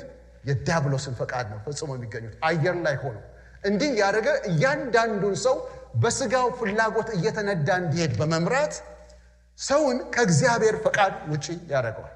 የእግዚአብሔር ፈቃድ ሰው የስጋውን ፈቃድ መከተል አይደለም ያለበት። የእግዚአብሔር ፈቃድ የመንፈስ ቅዱስን ነው ሰው መከተል ያለበት። ያ እግዚአብሔር የሚያዘን ትእዛዝ ከስጋችን ፍላጎት ጋር አብሮ ላይሄድ ይችላል። ሰይጣን ግን የስጋህንና የልቦናህን ፈቃድ አድርግ እያለ በእግዚአብሔር ላይ የሚያሳምጻቸው አካሄድ እንደሆነ ስለሚያውቅ እንደዚህ አድርጎ ይቆጣጠራል። ስለዚህ ይሄ አሁን ያለውን ዓለም ያለውን ህዝብ ሁሉ እየተቆጣጠረ ያለ የጨለማ መንፈሳዊ ስርዓት በዲያብሎስ የሚመራ ነው። ስለዚህ ዲያብሎስ ደግሞ የመላእክት ዘመን ደግሞ የሚመጣ ዓለም አለ፣ የሚመጣ ዘመን አለ፣ ኤጅ አለ ገና። እና እዚህ ጋር ምን ይላል? ስለርሱ የምንናገርለትን የሚመጣውን ዓለም የሚመጣውን ዘመን ምን ይላል? ለመላእክት ያስገዛው አይደለምና። እግዚአብሔር የሚመጣውን ዓለም ማን አይገዛውም? መልአክ አይገዛውም ይላል። ቀጥሎ ምን ይላል? ቁጥር 6 በዳዊት የተነገረ በመዝሙረ ዳዊት ላይ የተነገረ የመንፈስ ቅዱስ ቃል ያመጣል። ነገር ግን አንዱ በአንድ ስፍራ ታስበው ዘንድ ሰው ምንድን ነው? ትጎበኘው ዘንድ የሰው ልጅ ምንድን ነው? ስለዚህ ማታሰበ ማለት ነው። ሰው ታሰበ፣ ማታሰበ የሰው ልጅ ታሰበ ማለት ነው። ተጎበኘ። እንዲህ ልትጎበኘው ሰው ይሄን ያህል ይሄ እንዲህ ልታስበው ሰው ይሄን ያህል ማን ነው እሱ? ከመላእክት ይልቅ በጥቂት ከመላእክት አሳነስከው። ከዛ እንደገና ይላል የክብርና የምስጋናን ዘውድ ጫንክለት። ምን አረከው ማለት ነው? አነገስከው። በእጆችህ ሥራ ላይ ሾምከው፣ ሁሉን ከእግሮቹ በታች አስገዛለት ብሎ መሰከረ። እንደዚህ ያስገዛለት ይሄ ሰው ልጅ የሚመጣውን ዓለም ምን የሚያደርግ ነው? እሱ የሚገዛ ነው። እስቲ መጪው ዓለም እንበል። ክርስትና ስለ መጪው ነው። ክርስትና ለመጪው የሚደረግ ዝግጅት ነው። እግዚአብሔር ምልመላ ላይ ነው ያለው። ምልመላ ሪክሩት ነው የሚያደርገው። ለዛ ለሚመጣው መንግስት እየመለመለ ነው ያለው። ምልምሎቹ ለሚመጣው መንግስት በሚገባ ሁኔታ እንዲበቁ እየተደረጉ የሰለጠኑ የስልጣናቸው መጨረሻ ያ መንግስት የሚገለጥበት ጊዜ ይሆናል። ያኔ መንግስት በሚገለጥበት ጊዜ እነዚህ የሰለጠኑት በዛ መንግስት ላይ ዋነኛ ባለሟሎች ሆነው የሚገለጡ ይሆናሉ ማለት ነው። ባለስልጣናት ሆነው። ይሄ ነው እግዚአብሔር ፕሮግራም። ስለዚህ የምንናገርለት እሱ ነው አለ። ይሄ የዕብራዊ ጸሐፊ ምን ይላል? የምናወራው ስለምንድን ነው አለ? ስለሚመጣው ዘመን ነው አለ። ስለርሱ የምንናገርለትን ይሄ የሚመጣው ሲል የሚያስቡት ስለሚመጣው ነው የሚያስቡት። እና ይሄ ሰውን ጎበኛው አለ። ሰውን ጎበኛው፣ የሰውን ልጅ ጎበኛው። አንስተህ የምስጋናና የክብርን ዘውድ ጭነህ ሁሉ ከእግሮቹ በታች አስገዛለት። ለሰው እንደዚህ ልታረግለት ሰው ማን ነው? እንዲህ ልታከብረው ሰው ማን ነው እያሉ ነው የሚጠይቀው። ይሄ በዳዊት በትንቢት የተነገረ ቃል ነው። የዕብራዊ ጸሐፊ ይሄንን ቃል ይፈታልናል። ቀጥሎ ምን ይላል? ሁሉን ከእግሩ በታች ባስገዛ ጊዜ ያልተገዛለት ምንም አልተወምና ይላል። ስለዚህ ሙሉ ባለስልጣን ነው ማለት ነው፣ በሁሉም ይገዛል። አሁን ግን ሁሉ እንደተገዛለት ገና አናይም ይላል። ኦኬ፣ ይሄ ፓርት ገና አልተፈጸመም ማለቱ ነው። አሁን ሁሉ ገና ምን አላለም? አልተገዛለትም። ገና እዛ ጋር አልመጣም። ግን ሁሉ ምን ይለለታል? ይገዛለታል። አሁን ግን ሁሉ እንደተገዛለት ገና አናይም። ነገር ግን ይላል ቁጥር 9 በእግዚአብሔር ጸጋ ስለ ሰው ሁሉ ሞትን ይቀምስ ዘንድ ከመላእክት ይልቅ በጥቂት አንሶ የነበረውን ኢየሱስን ሲለን፣ አሃ ስለማን ነው የሚያወራው ማለት ነው? ኢየሱስ ነው ማለት ነው። እንግዲህ ታስበው ዘንድ ሰው ልጅ ምንድን ነው ተብሎ ሲጠየቅ፣ በአንድ በኩል ክርስቶስን ስታስቡ እሱ መታሰብም የለበትም፣ እሱ መጎብኘትም አያስፈልገውም። እሱ ባለ ክብር ነው። እንዴት ጎበኘኸው የሚባልለት አይደለም። እሱ ጎብኚው ነው። እሱ ባለቤት ነው። እሱ የልዑል እግዚአብሔር ልጅ ነው።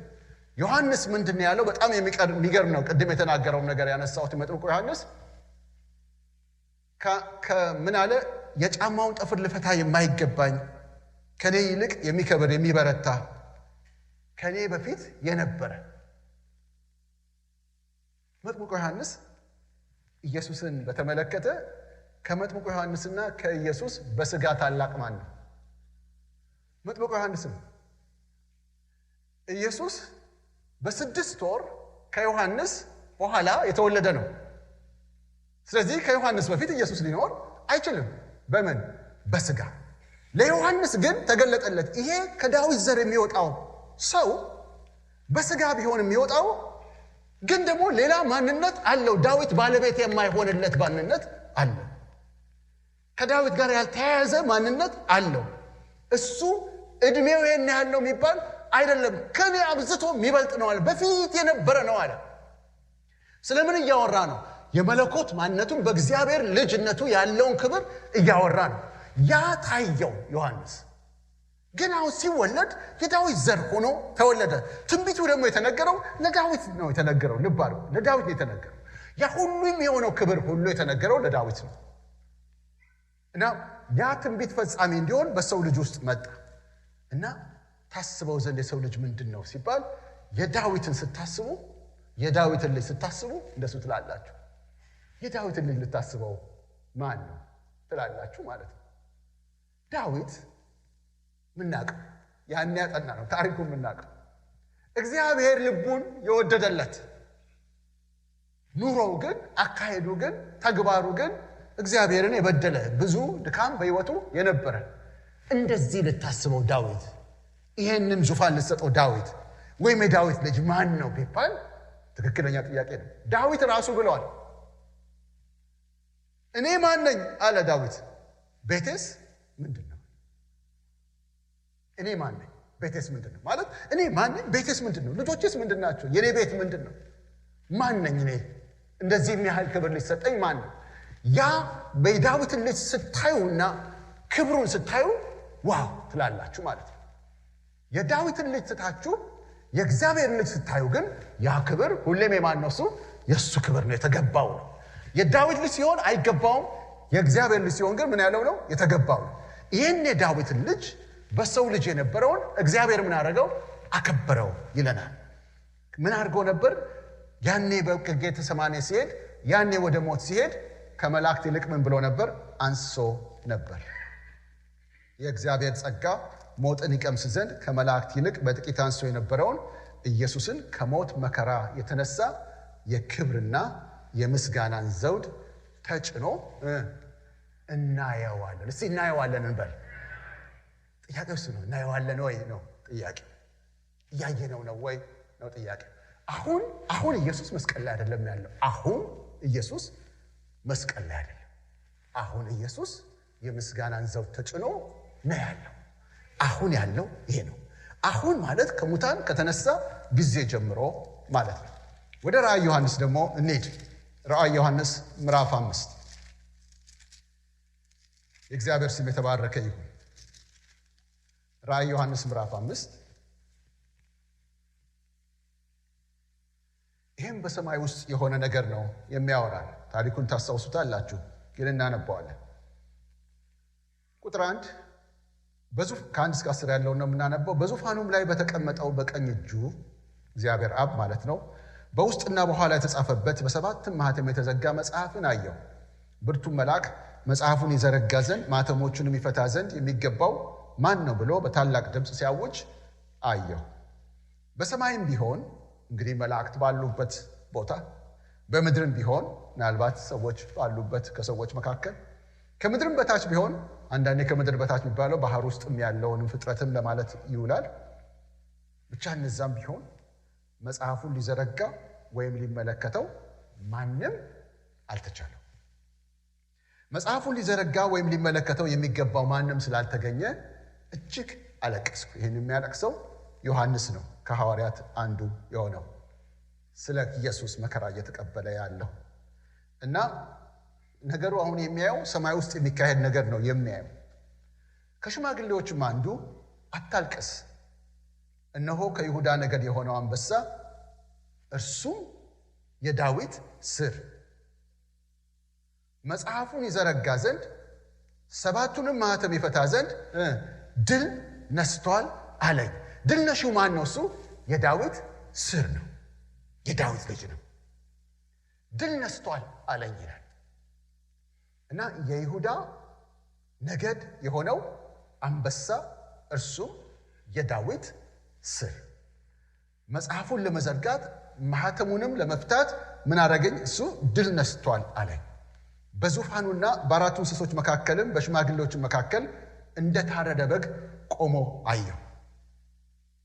ሰባትም ቀንዶችና 7 ዓይኖች ነበሩት። እነርሱም ወደ ምድር ሁሉ የተላኩ የእግዚአብሔር መናፍስት ናቸው።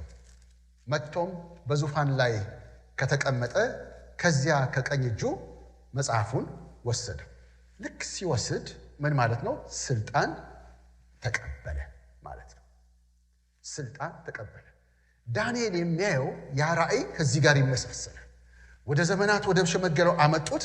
ከዛ በወገኖች በቋንቋ በሰዎች ሁሉ ላይ ይገዛ ዘንድ ምን ተሰጠው? መንግስትና ስልጣን ተሰጠው ይላል። እዚህም ቦታ ላይ ይሄንን ወሰደ።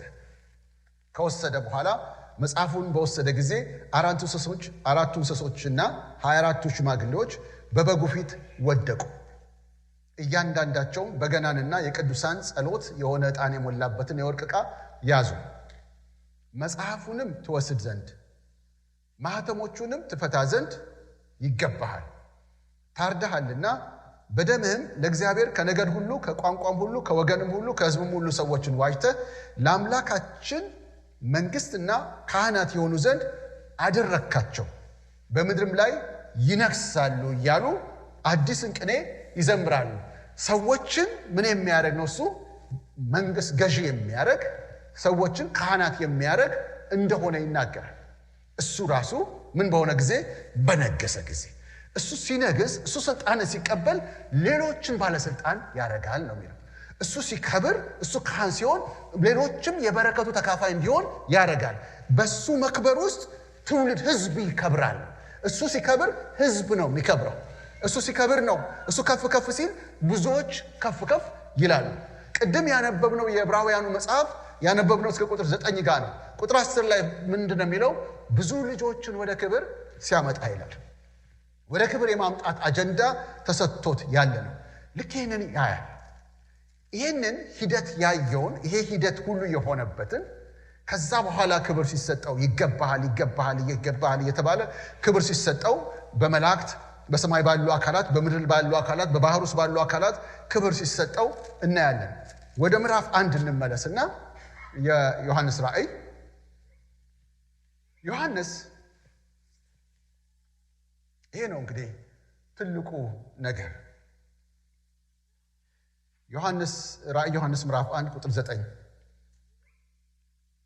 እኔ ወንድማችሁ የሆንኩ ከእናንተ ጋር አብሬ መከራውንና መንግስቱን የኢየሱስ ክርስቶስንም ትዕግስት የምካፈል ዮሐንስ ስለ እግዚአብሔር ቃልና ስለ ኢየሱስ ምስክር ፍጥሞ በምትባል ደሴት ነበርኩ።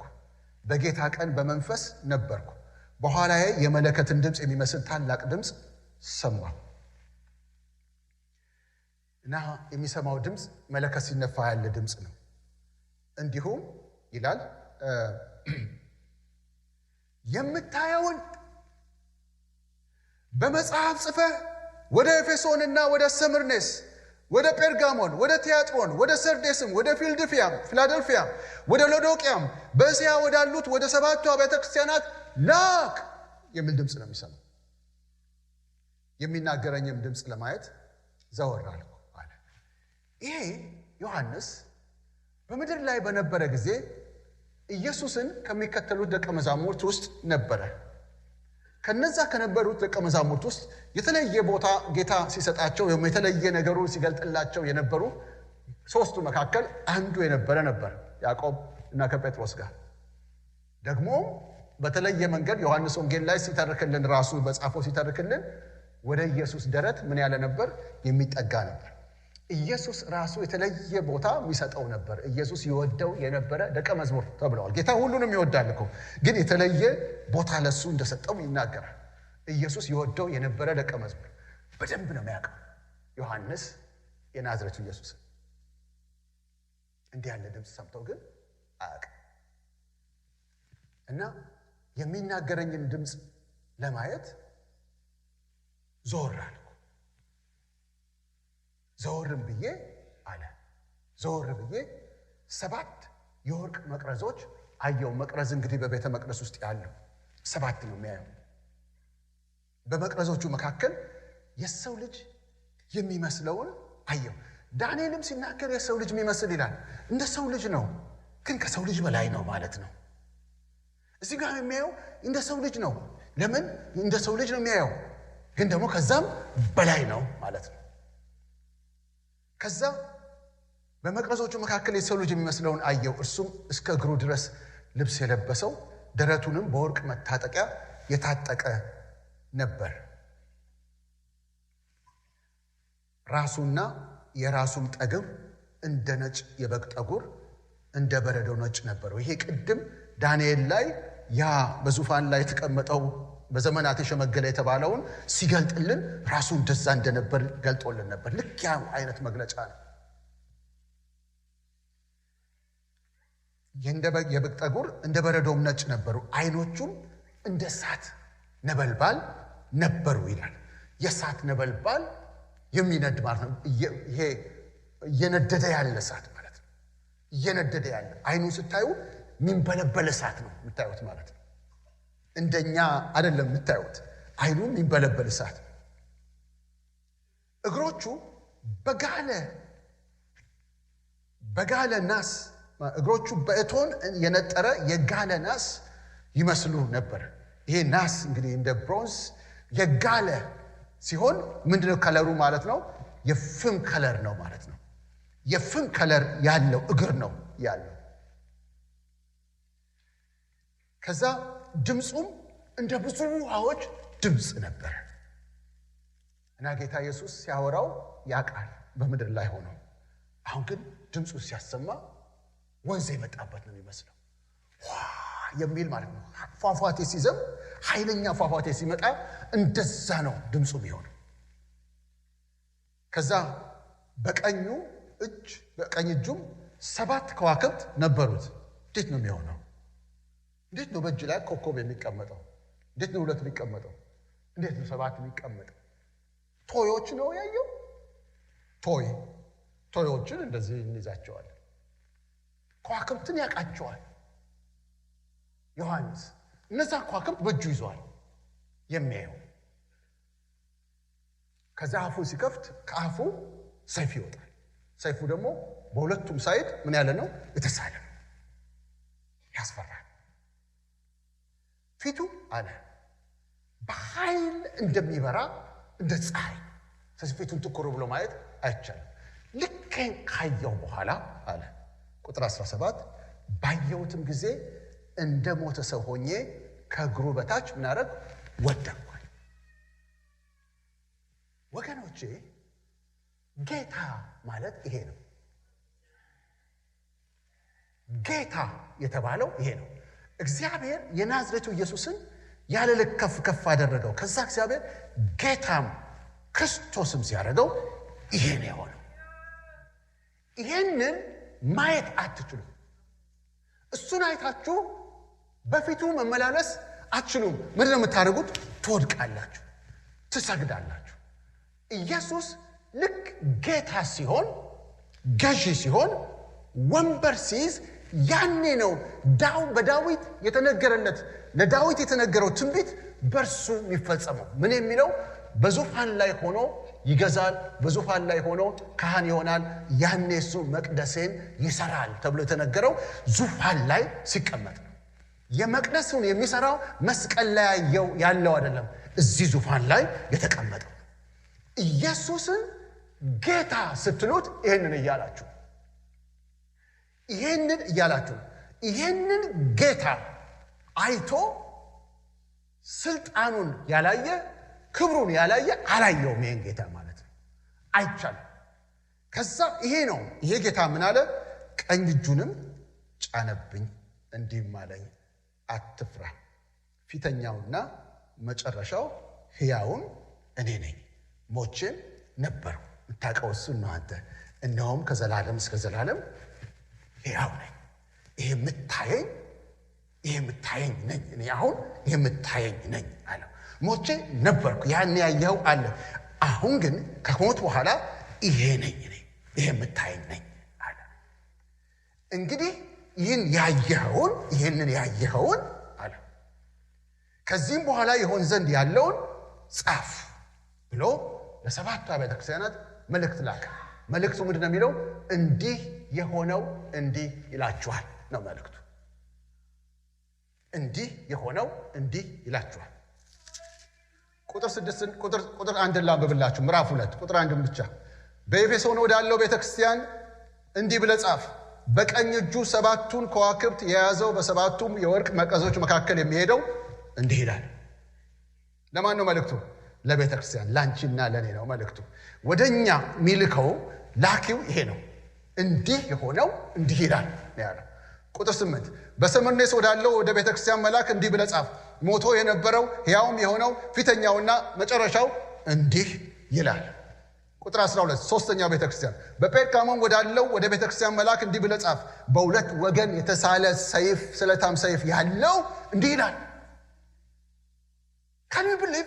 ጌታ እዚህ ጋር ቆሞ ሁለት ወገን የተሳለ ሰይፍ ይዣለሁ፣ በዛ ሰይፍ እንደዚህ ያስኩት ሁለት ወገን የተሳለ ሰይፍ አካፌ የሚወጣ እኔ ነኝ የተናገርኩት ያለውት ቢላችሁ አስቡ። እሱ ነው እየተናገረን ያለው። ቁጥር 4ኛው ቤተክርስቲያን ቁጥር 18 በቲያጥሮን ወዳለው ወደ ቤተክርስቲያን መልአክ እንዲህ ብለህ ጻፍ፣ እንደ እሳት ነበልባል የሆኑ አይኖች ያሉት በእቶንም የነጠረ የጋለ ናስ የሚመስሉ እግሮች ያሉት የእግዚአብሔር ልጅ እንዲህ ይላል። ሃሌሉያ! የእግዚአብሔር ልጅ ስትሉ ይሄንን እያወራችሁ ነው። ጌታ ስትሉ ይሄንን እያወራችሁ ነው። ክርስቶስ ስትሉ ይሄንን እያወራችሁ ነው። ይሄ የክርስቶስ ክብር ነው። መስቀል ላይ የክርስቶስ መከራ ነው። ይሄ የክርስቶስ ክብር ነው። ምዕራፍ 3 ቁጥር 1 በሰርዴስ ወዳለችው ቤተክርስቲያን እንዲህ ብለህ ጻፍ፣ 7ቱ የእግዚአብሔር መናፍስትና 7ቱ ከዋክብቶች ያሉት እንዲህ ይላል። ቁጥር 7 ምዕራፍ 2 በፊላደልፊያ ወዳለው ወደ ቤተክርስቲያን መልአክ እንዲህ ብለህ ጻፍ፣ የዳዊት መክፈቻ፣ አያችሁት? የዳዊት መክፈቻ ያለው፣ የሚከፍት የሚዘጋ የሌለ፣ የሚዘጋ የሚከፍትም የሌለ ቅዱስና እውነተኛ የሆነው እሱ እንዲህ ይላል። እሱ እጅ ውስጥ የገባው ቁልፍ የማን ነበር ይላል? የዳዊት ነበር። ዳዊትና ይህንን ስታወዳድሩ አንድ ቦታ ለማስቀመጥ ጭንቅ። ከፈሪሳውያን ጋር ጌታ ሲነጋገር እንዲህ ነበር የሚባባሉት፣ የዳዊት ልጅ የዳዊት ልጅ የዳዊት ልጅ የዳዊት ልጅ እያሉ ዳዊትን ልጅ ከፍ አድርገው ይሄ የሚያናግራቸውን ኢየሱስን አሳንሰው ያወሩ ነበር። ከዛ ጌታ ኢየሱስ እንዲህ አላቸው፣ ዳዊት አለ አንድ ቀን እንዲህ አለ ሲናገር፣ ጌታዬ እግዚአብሔር አብ ጌታዬ ኢየሱስን ልጄ ከኔ የሚወጣውን ልጅ ጠላቶችን የእግር መረገጫ እስካደርግ ድረስ በቀኜ ተቀመጥ አለው። ታዲያ እሱ ራሱ ዳዊት ጌታዬ ካለው እንዴት ልጁ ይሆናል አለ። ልጁ የሆነው በስጋ ነው እንጂ ዳዊትም ተገልጦለታል። ያ ከሱ የሚወለድ ብቻ አይደለም። እሱ ማን ነው? እሱ የእግዚአብሔር ልጅ እንደሚሆን ተገልጦለታል ዳዊት። ለዚህ ነው ለማርያም ሲነገራት አንቺ የምትወልጂው አላት የልዑል እግዚአብሔር ልጅ ይባላል፣ የዳዊትን ዙፋን ደግሞ ይቀበላል አላት። የዳዊት ድንኳን የዳዊትን ቁልፍ ይሰጠዋል አለ። የሚከፍት የሚዘጋም የሌለ። ስለዚህ እዚህኛው ሰው ጋር ሲደረስ ከዳዊት እየተወለደ እዚህኛው ጋር ሲደረስ ታሪክ ይለወጣል ማለት ነው። ያን የሚወለደው ሰሎሞን አይደለም፣ ያን የሚወለደው ዮሳፍጥ አይደለም፣ ያን የሚወለደው ሕዝቅያስ አይደለም፣ ያን የሚወለደው አይደለም። አሁን የሚወለደው እሱ የመለኮቱ የእግዚአብሔር ልጅ የሆነው እሱ ራሱ ዳዊት ቤት ውስጥ ገብቶ የዳዊት ልጅ ሆኖ ይገለጣል ማለት ነው። ሃሌሉያ! ያ ሌላ ነገር ነው ወገኖች፣ ሌላ ነገር ነው። ያ የእግዚአብሔር ልጅ፣ ያ የሰማይ ማንም ሊሸከመው የማይችለው ያ የከበረ ጌታ፣ ምድር ልትሸከመው የማትችለው በዳዊት ዘር ውስጥ መጥቶ አሁን ሲገለጥ እግዚአብሔር ለካስ ዳዊትን ሲናገረው የሩቁን ዘመን ሲናገረው ያየው እሱን ኖሯል። ዳዊት የሚሸከመው አይደለም፣ ከዳዊት በላይ ነው። ግን እግዚአብሔር ይናገረው ነበር። የዳዊትን መክፈቻ በእጁ ያዘ። ከከፈተ ማንም አይዘጋም፣ ከዘጋ ማንም አይከፍትም። ዋው! እንዴት ያለ ባለስልጣን! ስንት የዳዊት ልጆች ነበሩ ከፍተው ሌላ የሚዘጋባቸው፣ ዘግተው ሌላ የሚከፍትባቸው። ይሄኛው ግን ከከፈተ ዳዊት ላይ የተቀመጠው ያ ጸጋ፣ ያ ቅባት፣ ያ ስልጣን፣ ዋና እግዚአብሔር የሚታየው እግዚአብሔር የሚናገርለት የነበረው ያ ቅባት፣ ያ ቁልፍ ምን ያህል እንደሆነ የሚያውቀው እግዚአብሔር ነበር። ያ በትክክል የሚገለጠው ሲመጣ ነው። ይሄ የዳዊት ልጅ ሲመጣ ነው።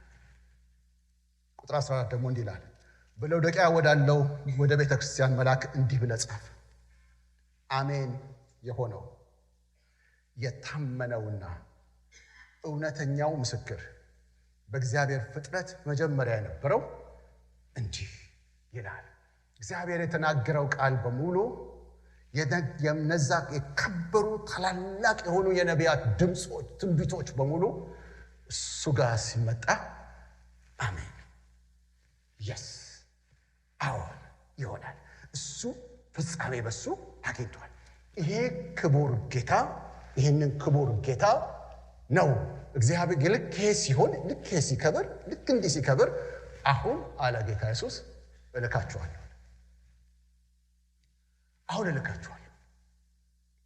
በዓለም ሁሉ ሄዳችሁ የምታወጁት ይሄ ነው አለ። አሁን እልካችኋለሁ። በየቦታ ሄዳችሁ የምትናገሩት ይሄ ነው። የሚመጣ ዘመን እንዳለ የሚመጣ ዘመን እንዳለ የሚገለጥ መንግስት እንዳለ በዛ ላይ የሚገዛው ንጉስ ማን እንደሆነ አሁኑኑ እንደተረጋገጠ ይሄንን ለዓለም ሁሉ ታበስራላችሁ።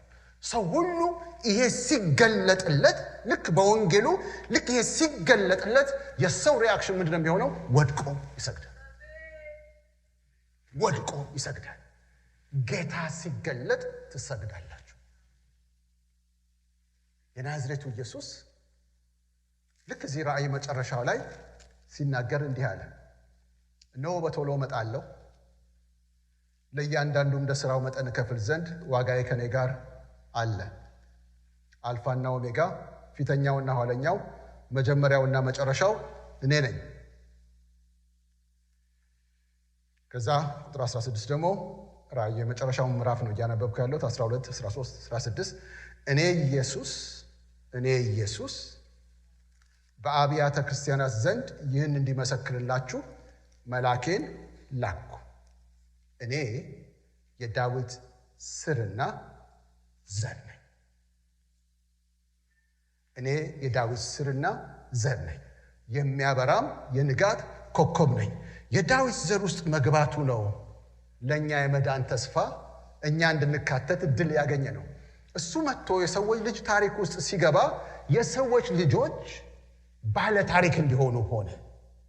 አያችሁ፣ እሱ መጥቶ ከሰማይ ሰማያት መጥቶ በሰዎች ልጆች ታሪክ ውስጥ በመወለድ ሲገባ የሰው ዘር ስለሆነ ሰዎች በሱ ምክንያት እሱ ወደ ወጣበት ክብር የመምጣት እድል ኖራቸው። እሱ በእኛ መሃል ባይገባ ኖሮ የሱን ክብር ወደ ክብር የመምጣት እድል አይኖረንም ነበር። እግዚአብሔር ደግሞ ቃል ሲገባ በወንጌል በኩል ሊያረግ የፈለገው ለኛ ሊያረግልን የፈለገው የእርሱን ክብር የልጁን ክብር ማድረግ ነው፣ እሱ መስጠት። ይሄ ክብር ተካፋይ እንድንሆን መንገዱ ምን ነበረ? እሱ ራሱ መጥቶ የሰው ዘር ውስጥ ገብቶ የሰዎች ልጆች ባለ እድል እንዲሆኑ እነሱም ባለ ታሪክ እንዲሆኑ ማድረግ ነበር። ስለዚህ ሲጠራ ራሱን ነው የይሁዳ ነገድ የሆነው አንበሳ እርሱም የዳዊት ስር ተባለ። ቅድም ባነበብነው ምዕራፍ 5 ላይ እዚህም ጋር የዳዊት ስርና ዘር ነኝ የሚለው ምንድነው? ለኛ ለሰዎች ልጆች ምንድነው? እሱ የምስራች ነው። ለሰዎች ልጆች ምን አለ? ተስፋ አለ ማለት ነው። የእግዚአብሔር ስም የተባረከ ይሁን። ልክ ሲገለጥ ልክን ወንበር ሲይዝ የዛን ጊዜ ነው ማዘዝ ማወጅ ለሰዎች ሁሉ እንዲናገሩ መንገድ የጀመረው። አንድ ክፍል ብቻ አነብና የሚቀጥለው የምናየው ከዚህ አሁን ከማነበው ሐሳብ መስመር ነው። የማነብላችሁ ዮሐንስ ወንጌል ምዕራፍ 20 ላይ ነው ማነበው። ዮሐንስ ወንጌል ምዕራፍ 20 ይሄው ዮሐንስ ራእዩን ያየው ዮሐንስ። የጌታ ስም የተባረከ ይሁን። ወገኖቼ ዜናችን ይሄ ነው። መልእክታችን ይሄ ነው። ኢየሱስን እንደ አዳኝ ስናውቀውና እንደ ጌታ ስናውቀው ሁለቱ የተለየ ነው። ብዙዎቻችን የምናውቀው ኢየሱስን በማዳኑ ነው። እሱ የሚያድነን ጌታችን ይሆን ዘንድ ነው። ይህንን ሐሳብ የሚቀጥለው ላይ እንመለከታለን። በዛ ውስጥ ነው በሱ ውስጥ ያለውን በዳዊት ውስጥ ሊሰራ የታሰበውን በዘር ይሰራል የተባለውን የእግዚአብሔርን ቤት መቅደሱን የመስራቱን ጉዳይ የምንመለከተው። እሱ ኔክስቱ ላይ እናየው ነው። አሁን ቁጥር 30 እና 31 ምዕራፍ 20 እናነባለን። ልክ እንደዚህ የሚመስሉ ነገሮችን ነው የምናነባው። ኔክስት ላይ ስንገናኝ እንደ ጌታ ፈቃድ ከዚህ ነው የምንነሳው። ምን ይላል ቁጥር 30 ላይ? ኢየሱስም በዚህ መጽሐፍ ያልተጻፈ ሌላ ብዙ ምልክት በደቀ መዛሙርቱ ፊት አደረገ። ማ? ኢየሱስ። ነገር ግን ኢየሱስ እርሱ ክርስቶስ የእግዚአብሔር ልጅ እንደሆነ ታምኑ ዘንድ አምናችሁም በስሙ ማለት ነው ስሙ ክርስቶስ የእግዚአብሔር ልጅ በሚለው ስሙ ሕይወት ይሆንላችሁ ዘንድ ይህ የዮሐንስ ወንጌል ምን ብሏል ተጽፏል። ዮሐንስ ወንጌልን አጥንታችሁ አንብባችሁ ከገባችሁ ምታረጉት ምን መሰላችሁ? ይህንን የናዝሬቱ ኢየሱስን ምን ትሉታላችሁ? ክርስቶስ የእግዚአብሔር ልጅ ብላችሁ ወድቃችሁ ትሰግዳላችሁ። እሱን ካምናላችሁ አሜን። የዮሐንስን ወንጌል አንብባችሁ ካልገባችሁ እንደ ማንኛውም ሰው ታሪክ እንዳነበባችሁ ያን ሰው ታሪክ እንዳነበባችሁ አድርጋችሁ የሚደንቁ ተአምራትን እንዳነበባችሁ አድርጋችሁ ታልፉታላችሁ። ብዙ ምልክቶች አደረገ። በደቀ መዛሙርቱ ፊት ብዙ ተአምር አደረገ። ብዙ ምልክት አደረገ። እያንዳንዱ ቢጻፍ አለ ሌላኛው ምዕራፍ ላይ እያንዳንዱ ቢጻፍ ለተጻፉት መጽሐፍት መያዣ ቦታ ማስቀመጫ ቦታ እንኳን የሚበቃ አይመስለኝም አለ። የተጻፈው ጥቂት ነው፣ ብዙ አለ ያደረገው። የተጻፈው ለምን መሰላችሁ? ኢየሱስ ይሄ ናዝሬቱ ኢየሱስ እርሱ ክርስቶስ የሕያው እግዚአብሔር ልጅ እንደሆነ አምናችሁ በዚህ ስሙ ሕይወት እንዲሆንላችሁ። ኢየሱስን እናውቀዋለን ወይ? ስናውቀው ሕይወታችን ያሳያል። ይሄ ሰው ልጅ የነበረው እሱ ጌታ፣ እሱ ክርስቶስ፣ እሱ የሕያው እግዚአብሔር ልጅ፣ የዳዊት ልጅ፣ የእግዚአብሔር ልጅ፣ የሰው ልጅ፣ የእግዚአብሔር ልጅ እንደ ባሪያ መጥቶ ባሪያ ሆኖ እስከ መስቀል ሞት የታዘዘ ጌታ። አሁን ግን ጌታ ከሙታን መነሳት በኋላ ጌታ የሆነ የከበረ እሱ ማንኛውም ሰው ሲመስል እንደ ማንኛውም ሰው ሲኖር ሳለ ለካስ እሱ ማንኛውም ሰው አልነበረም። ነቢያት ሲናገሩለት የነበረ አንድ ቀን ንጉሥ ሆኖ በምድር ላይ ይገለጣል ሲባልለት የነበረ ጌታ ንጉሥ የሆነ ክርስቶስ ነው። ይሄ መገለጥ ነው። ይህንን መገለጥ ነው እግዚአብሔር ወደ ዓለም ይታወጅ ያለው። ልክ ይህን ቦታ ሲስ እግዚአብሔር ሲሾመው ከሾመው በኋላ መንፈስ ቅዱስ ሄደና ወረደና በሉ አሁን ሰዓቱ ነው። ቅድም በፊት ምን ብሏችሁ ነበር? እንዳትናገሩ ብሏችሁ ነበር። አሁን ግን ሰዓቱ ነው። ለዓለም ሁሉ አውጁ፣ ይህንን ማንነቴን አውጁ። ከዓለም መካከል ተጠርተን የመጣን ለዚህ ማንነቱ እሺ ብለን የመጣን ከማንም ሰው ይልቅ ይህንን ማንነቱ ልናውቅ የሚገባን እኛ ነን። ካወቅን በኑራችን ውስጥ ይታያል። ካላወቅን ግን ልናውቀው ይገባል። የእግዚአብሔር ስም የተባረከ ይሁን። ሲያድነን ደግሞ ጌታ ሲሆነን ምን ይመስላል? ዳዊት መቅደሴን ይሰራል ሲል እንዴት ነው የሚሰራው? ከዚህ ማንነት ውስጥ እንዴት ነው የሚወጣው? በዙፋን ላይ ተቀምጦ እንዴት ነው መቅደስ የሚሰራው? እነዚህ ሁሉ የሚቀጥለው ክፍለ ጊዜያችን የምናየው ይሆናል። ወደ ትምህርታችን ወደምንጠቀለልበት እየደረስን ነው ማለት ነው። ብቀጥል ዝም ብዬ 2 ዓመት መቀጠል እችላለሁ፣ ግን የሆነ መጠቅለል ማስብበት ቦታ ጋር እየደረስኩ ነው። የሚቀጥለው ሳምንት በቤተሰብ ፕሮግራም ምክንያት አልችልም። በወዲያኛው ደግሞ ኮንፈረንስ እንዳለ ታውቃላችሁ። ስለዚህ ጌታ ራት ይመጣል። ከዛ በኋላ ባለው እንደ ጌታ ፈቃድ የዛሬ ወር አካባቢ ማለት ነው ሰከንድ ዊክ ኦፍ ጁን ላይ ይህንን ሐሳብ እንደገና እናያለን ማለት ነው። የዛን ጊዜ እግዚአብሔር የሚያስጨብጠን ነገር ውስጥ ያስገባናል ብዬ አስባለሁ። የጌታ ስም የተባረከ ይሁን። ቅድም ሲዘምሩ ምን ብለው ነው የዘመሩት? ኢየሱስን እግዚአብሔር አብ ምን ያደረገው አሉ? ከፍ ከፍ ያደረገው ካሉ በኋላ ከፍ ከፍ ሲያደርገው ስሙ ማን አለው? ክርስቶስ ጌታ የእግዚአብሔር ልጅ ተብሎ ከሙታን ሲነሳ ተገለጠ። ለዚህ ነው ዝማሬው ላይ ታችሁ ከሆነ ክርስቶስን ጨምረው ነው። መዝሙሩ ላይ እንደምታዩት አይደለም፣ እንደምትሰሙት አይደለም የዘመሩት። እነሱ ክርስቶስን ጨምረው ነው። አብረን እየሰበክን ነው። ጌታ ይባርካችሁ። እስቲ ቆመን እንጸልያለን። ሃሌሉያ ሃሌሉያ። ወገኖቼ ክርስትና መገለጥ ነው። መገለጥ አይኖች ሲከፈቱ የሚታይ ነው። ስናየው ይሄንን ጌታ ስናየው አይኖቻችን ተከፍተው ሲያዩት ይሄንን ጌታ ልንሸከመው አንችልም። ሃሌሉያ። ሰይጣን እንዳይገለጥ ፈልጎ ነው የጮኸው። ያኔ እንዳይገለጥ ፈልጎ ቤተክርስቲያን የያዘችው መልእክት ቀላል መልእክት አይደለም።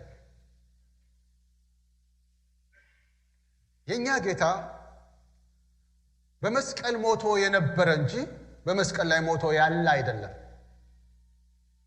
አሁን ያለ አይደለም። መስቀል ላይ ያለው ሲተፉበት ሲመቱት ጸጥ ብሎ የሚመታ አቅም ያለው ደካማ ሆኖ አሸናፊ ሆኖ ያለ ተሸናፊ ሆኖ ነው የተገለጠው። ስለዚህ አላወቁትም። የገዛ ወገኖቹ እሱን ክርስቶስ ብለው መቀበል አቃታቸው። አላወቁት። በሰረገላ በወርቅ ሰረገላ አልመጣም። በነጭ ፈረሶች ላይ ሆኖ አልመጣም። ታጅቦ አልመጣም።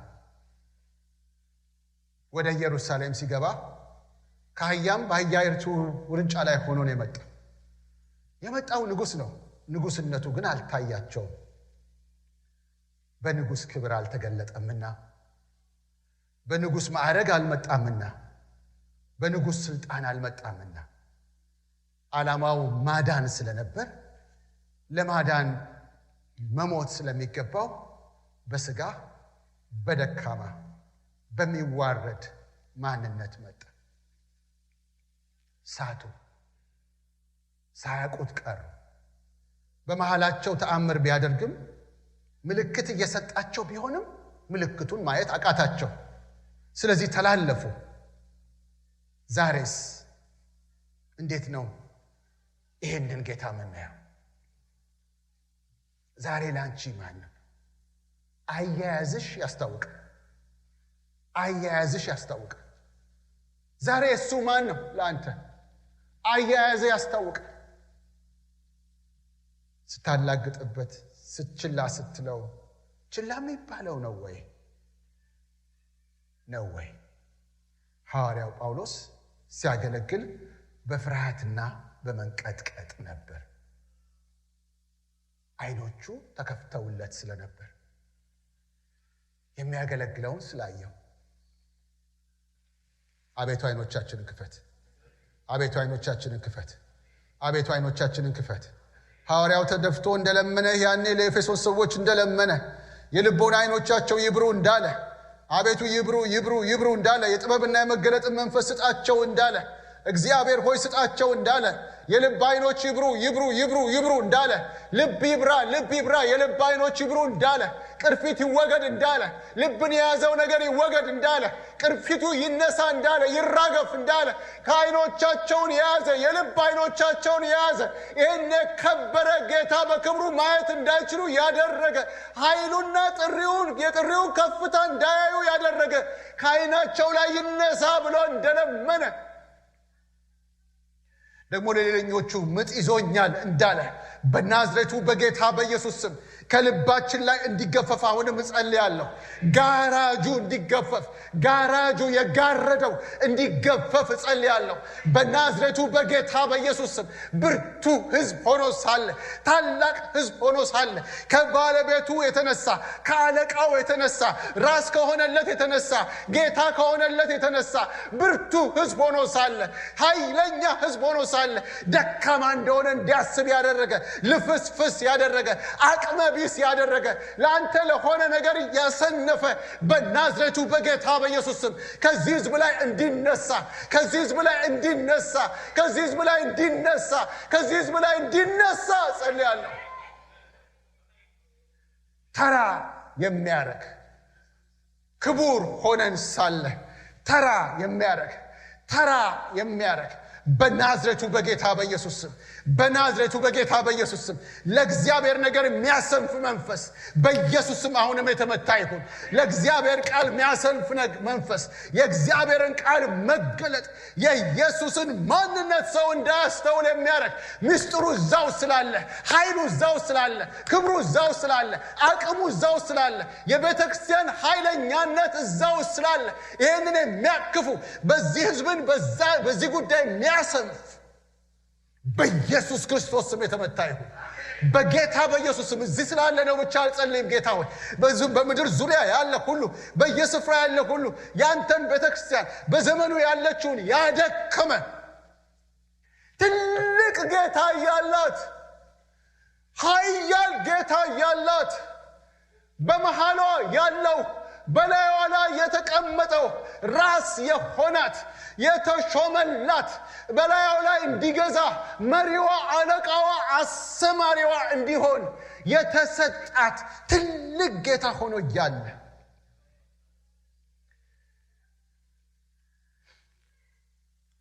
እንደ ደካማ አቅም እንደሌለ ኃይል እንደሌለ ራሱን እንዲቆጥር ያደረገ የዚህ ትልቅ ጌታ ምልምል ሆኖ ሳለ በዓለም አጠገብ ሄዶ የሚቀላውጥ የዓለምን ግብዣ የሚፈላልግ ከዓለም ዋጋ ለማግኘት የሚጥር ክቡር ሆኖ ሳለ ባለ ዋጋ ሆኖ ሳለ በዚህ ጌታ ምክንያት ይሄ ጌታ ስለተሰጠው ታላቅ ክብር የተቀዳጀ ሆኖ ሳለ አልታይ ብሎት ዓለም የምታቀርበውን ግብዣ የሚከጅል በኢየሱስ ስም በጌታ በኢየሱስ ስም ከገንዘብ ኋላ ከምድር ክብር ኋላ ከምድር ንዋይ ኋላ የሚያስሮጥ በኢየሱስ ስም እንዲህ ያለ ነገር ከዚህ ህዝብ ላይ የተቆረጠ ይሁን። በኢየሱስ ስም የተቆረጠ ይሁን። በጌታ በኢየሱስ ክርስቶስ ስም የተቆረጠ ይሁን። ልትገለጥ ያለኸው ምድር የማትሸከምህ የምድር ወገኖች ገና ብቅ ስትል ዋይ እያሉ ደረታቸውን የሚደቁ አንተ ጌታ የወንድሜና የእህቴ የእያንዳንዳችን ራስ ትሆን ዘንድ እግዚአብሔር አብ ለኛ የሰጠህ አንተ ጌታ በስር ገብተን በጌትነት ስር ገብተን በስልጣን ስር ገብተን እንተዳደር ዘንድ በዛ ስር እንተዳደር ዘንድ እንመካብ ዘንድ እንደገፍብ ዘንድ እንመራብ ዘንድ እግዚአብሔር አብ የሰጠን አንተ ጌታ ስፍራህን ያዝ። በቤት ስፍራህን ያዝ። በእህቶቼ ህይወት ስፍራህን ያዝ። በወንድሞቼ ህይወት ስፍራህን ያዝ። አቤቱ ስፍራህን ያዝ። አንተ ስፍራህን ያዝ። በዚህ ዘመን ባለችው ቤተ ክርስቲያን ስፍራህን ያዝ። ኢየሱስ ጌታ ክርስቶስ የሕያው እግዚአብሔር ልጅ ስፍራህን ያዝ። እኔ አልምራ፣ ወንድሞቼ አይምሩ፣ እህቶቼ አይምሩ። ስፍራህን ያዝ። ወድቀን እንድንሰግድልህ ስፍራህን ያዝ። ታዘንህ እንድንወጣ ስፍራህን ያዝ። እየላከን እንድንወጣ ስፍራህን ያዝ።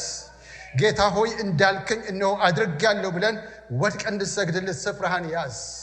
አንተ ስፍራህን ያዝ። በግርማህ በታላቅነት እኛን ከማዳን ከሰይጣን ከማላቀቅ ከስራት ከማላቀቅ ከተለያዩ ችግሮቻችን እኛን ከማውጣት ያለፈ በእኛ ህይወት ልትሰራ ያለኸው ነገር እንዲታየን እጸልያለሁ። በህዝብ ልብ ውስጥ ረሃብን ጨምር። በህዝብ ልብ ውስጥ ጥማትን ጨምር። በህዝብ መንፈስ ውስጥ እግዚአብሔር ሆይ አንተን የመፈለግን ነገር ጨምር። አቤቱ ያንን ፍለጋ ደግሞ እንድታጠልቀው ጸልያለሁ። ያንን አንተን የመፈለግን ነገር ጥልቅ እንድታረገው ጸልያለሁ። አቤቱ አፍህን ክፈት ሞላዋለሁ ብለሃልና ውስጥ በተከፈተ ልክ አንተ ትሞላለህና በናዝሬቱ በጌታ በኢየሱስ ስም ሕዝብ ውስጥ ረሃብ እንዲመጣ ጸልያለሁ። አንተ መፈለግ እንዲመጣ ጸልያለሁ። አንተ ትሞላዋለህ። ሃሌሉያ። አይተንህን የማናቅህን ተለማምደንህ የማናቀው አንተ ጌታ፣ አንተ ቤተ ክርስቲያን ራስ በመሃላችን ተመላለስ። እኔ ይሄ ነው ጌታዬ እንድንል፣ ይሄ ነው ጌታዬ፣ ይሄ ነው ሕይወቴን የሰጠሁት እንድንል፣ እያየን እንድናመልክህ፣ እያየን እንድንዘምርልህ፣ እያየን እንድንታዘዝህ፣ እያየን እንድንገዛልህ፣ እያየን ጌታ ሆይ ካንተ ጋር እንድንወጣ እንድንገባ። ጌታም ከነርሱ ጋር አብሮ ይሰራ ነበር እንደተባለ አንተ ጌታ አብረን እንድትወጣ እንድንሰማ ራሳችንን ላንተ እንሰጣለን። ተመስገን። ስለሰጠን ጊዜ ክብር ላንተ ይሁን። የሰማነው ቃል ከመንፈሳችንና ከውስጣችን ጋር የተዋሃደ ይሁን። ክፉ ዲያብሎስ እንዳይዘርፈው በማስተዋል ከኛ ጋር የተዋሃደ አድርግልን። አምላካችንና አባታችን ሆይ ከዚህ ስንወጣ ከሁላችንም ጋር ሁን። ከክፉ ጠብቀን፣ ወደ ፈተናም አታግባን። የእግዚአብሔር አብ ፍቅር፣ የልጁም የጌታችን ኢየሱስ ክርስቶስ ጸጋ፣ የመንፈስ ቅዱስ ኅብረትና አንድነት ጌታ በክብር እስኪመለስ ድረስ ከእያንዳንዳችን ጋር ይሁን። አሜን። እግዚአብሔር ይባርካችሁ። ጨርሰናል።